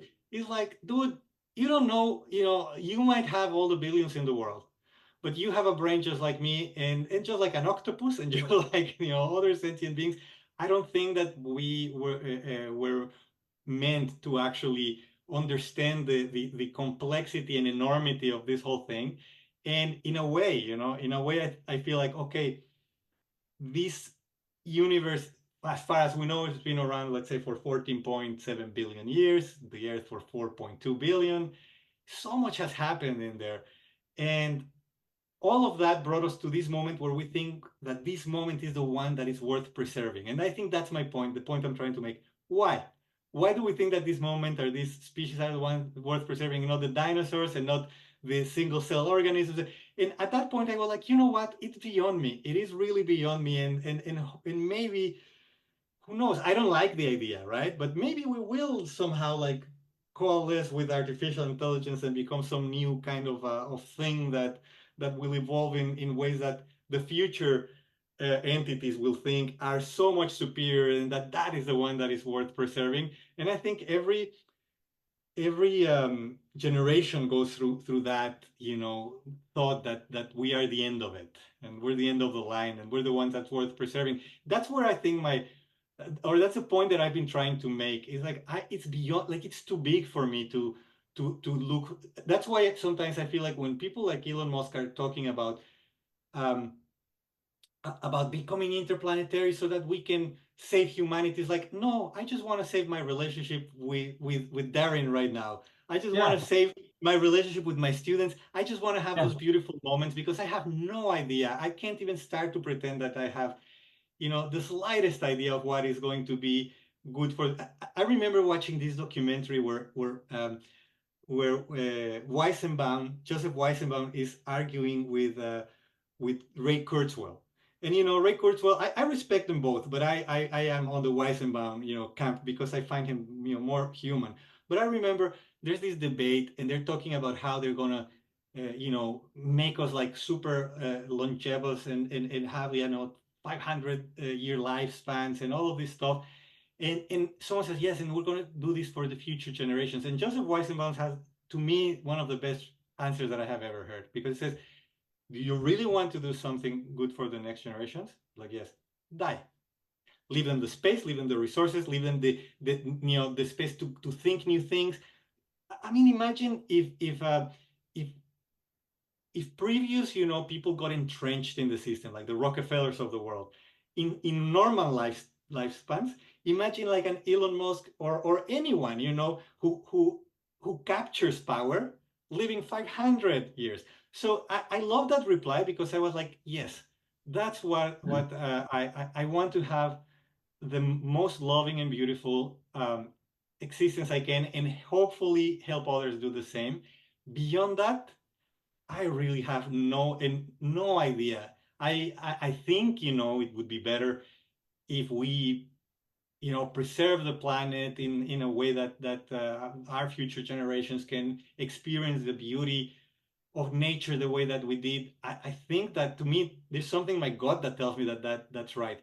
But then I think about the huge span of history, and again, from the little, blue green algae killing everything in it, that existed at the time by starting to put oxygen out, to this idea that, we you were saying, that you would not sacrifice what is for any abstract.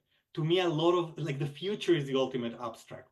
I have no idea what's out there. And again, when I hear someone say, oh, we should go and spend all these billions of dollars because it's a must to become an interplanetary species, because of the future of humanity. I'm like, you know what? I'd rather use that for the people that are already here, and the children that have no food, and because that's the one I know. That is the reality that I'm actually experiencing. That's the one I want to make better. And I don't want to become, in any way belligerent about being right about the future, because it is just a big abstract out there, and I really have no idea what I'm talking about. Okay, so there's a few things I want to touch on about what you shared here. Um,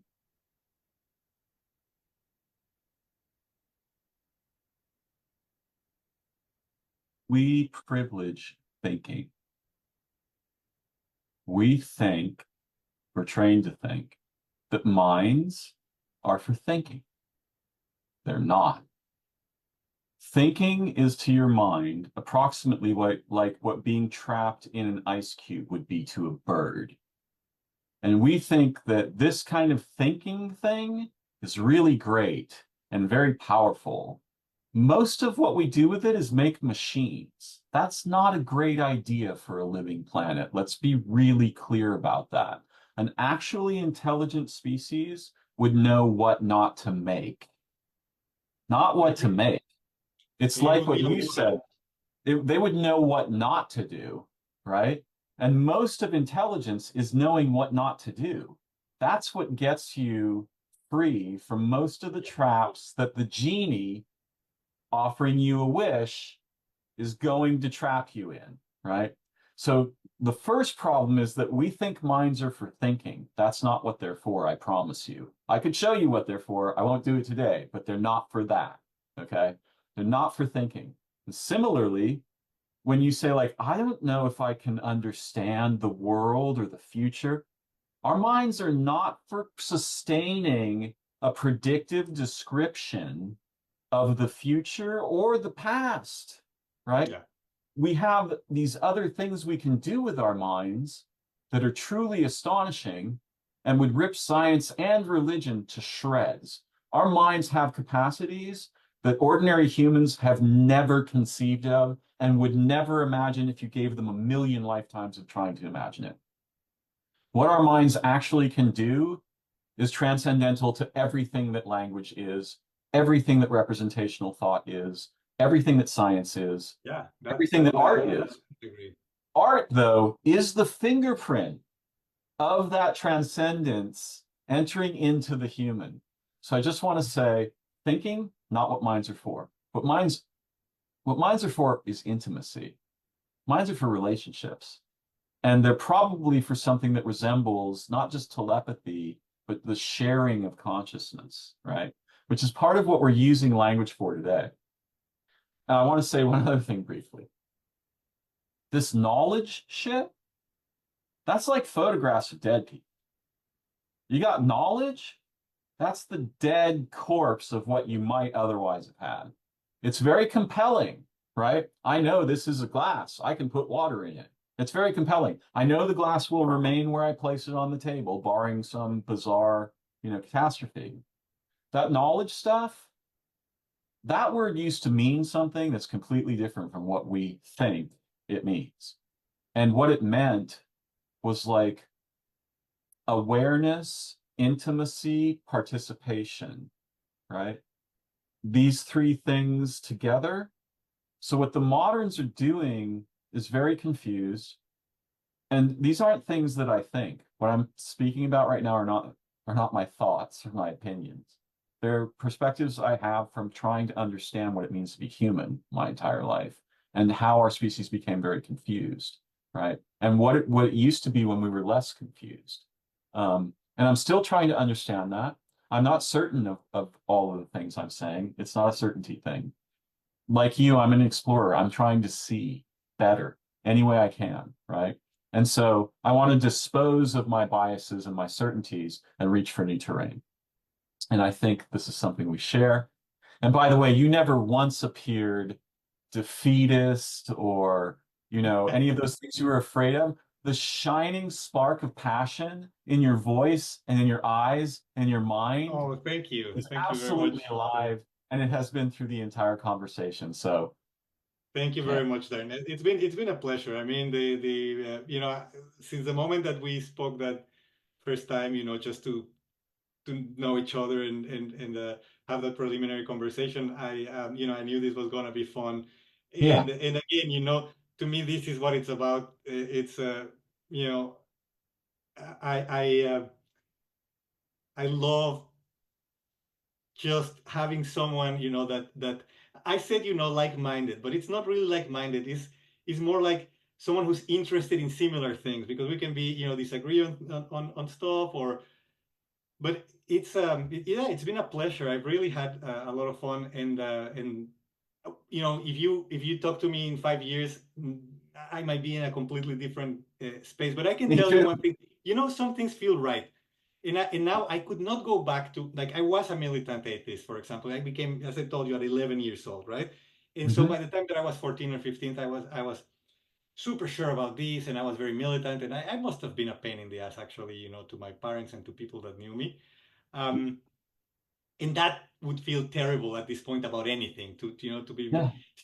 I, I I'm glad that you understand what I'm saying, and that you tell me I didn't come off as defeatist, because when you say this is beyond me, or when you say I'm not ambitious, which is something that I have said many times to people that know me, particularly regarding let's say what we consider a productive life, a work, like, let's say the It's the productivity driver, right? exactly. productivity driver. You should be blah, you should da da da. I have people come to me and say very similar things, right? They're like, wow, you're so this. I don't have to say the things they say, right? You're this. Why aren't you that? Why don't you this?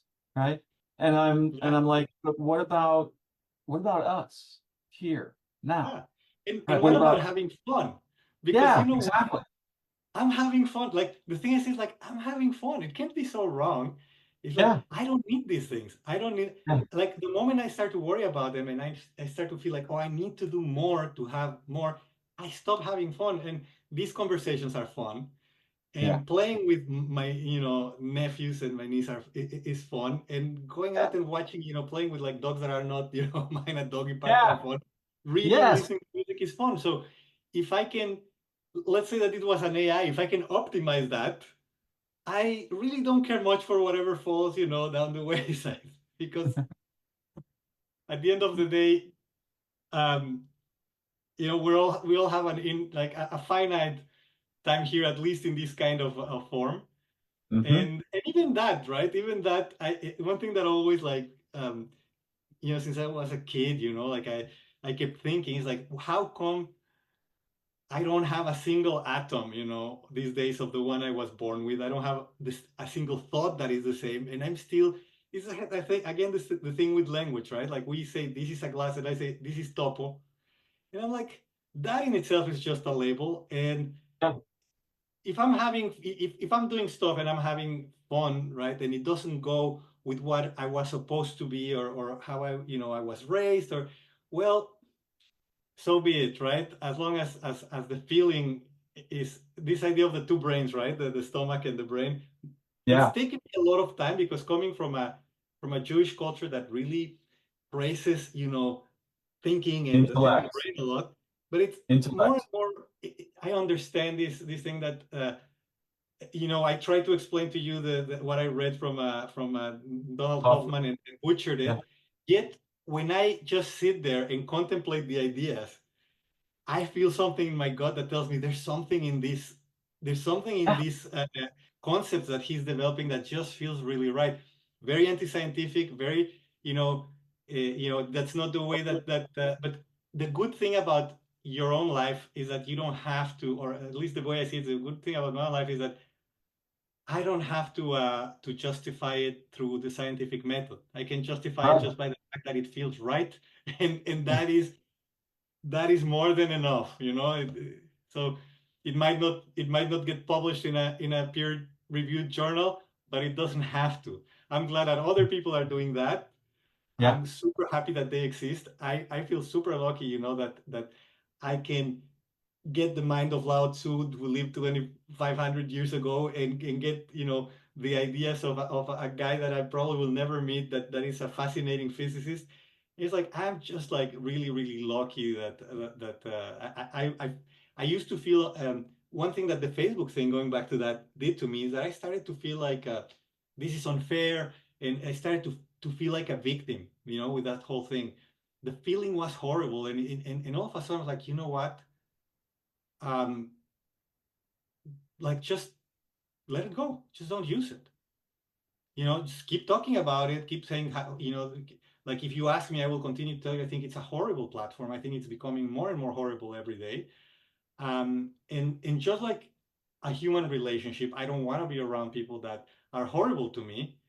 Like why was for why for several years did I try to make that something that it wasn't? It's a marketing and advertising platform. It has become horrible. It has become kind of a wasteland. And you know what? I'm gonna go and have these like one-on-one conversations, instead of trying to reach 300,000 people that, quite frankly, I don't know. Right? It was great when I could, because I felt like, yeah, my ideas are reaching more people. But you know what? Did it change people's mind? Well, I mean, it did get us to have this conversation. And to me, good. that is already like, I feel lucky enough. And Me for too. everything that any of these, any connections that have emerged from that project, I'm gonna savor them, and that's what they were meant to bring. Anything that Yeah, that I feel wrong about it or wronged about it, it's just in my head. It was never meant to be for that, and that was just my own delusion, my own like expectation, And so, yeah, I think all of that has been a learning experience at the end of the day. No more than We that. agree. I mean, they did dangle the carrot, right? And we chased the carrot together, each in Yes. our own way. I just want to say one other thing about death. I'm pretty sure that death was an intentional development of biology. They did that on purpose. That wasn't like, and the humans are very confused about this longevity thing. What you want is you want new vehicles that are adapted to the world you're born in today. You don't want a vehicle that's adapted to a world 150 years ago, right? I wouldn't Presuming want that, that. you know, so the whole death thing is super important. I agree with what you said about that. I hope that perhaps we may have another conversation at some point in Yeah, the that future. sounds great. I would I've enjoy had a that lot very of much. fun. This has been, Me you too. know, and I told you this when first conversation we had, like, if this reaches two people or, 100,000, I'm just happy to have this conversation. So, Me so too. if this is an excuse to keep having them, yeah, count on me for it. It's fun. Right on. Me too. Yeah, we'll do another. Awesome. Thank you so very much, Topo. Thank you, Much Darren. Thanks for appreciated. contacting me. Same here. It's Yeah, been a lot of fun, and yeah, and I can't wait to also hear the ones that you do with other people. And I'm so glad that now we're on each other's radars, and I'm gonna keep following also what you do on YouTube and other platforms. amazing. Thank you so much, man. Thank you. Have a great one. Appreciate you. You too. Peace Same for here. now. Peace for now.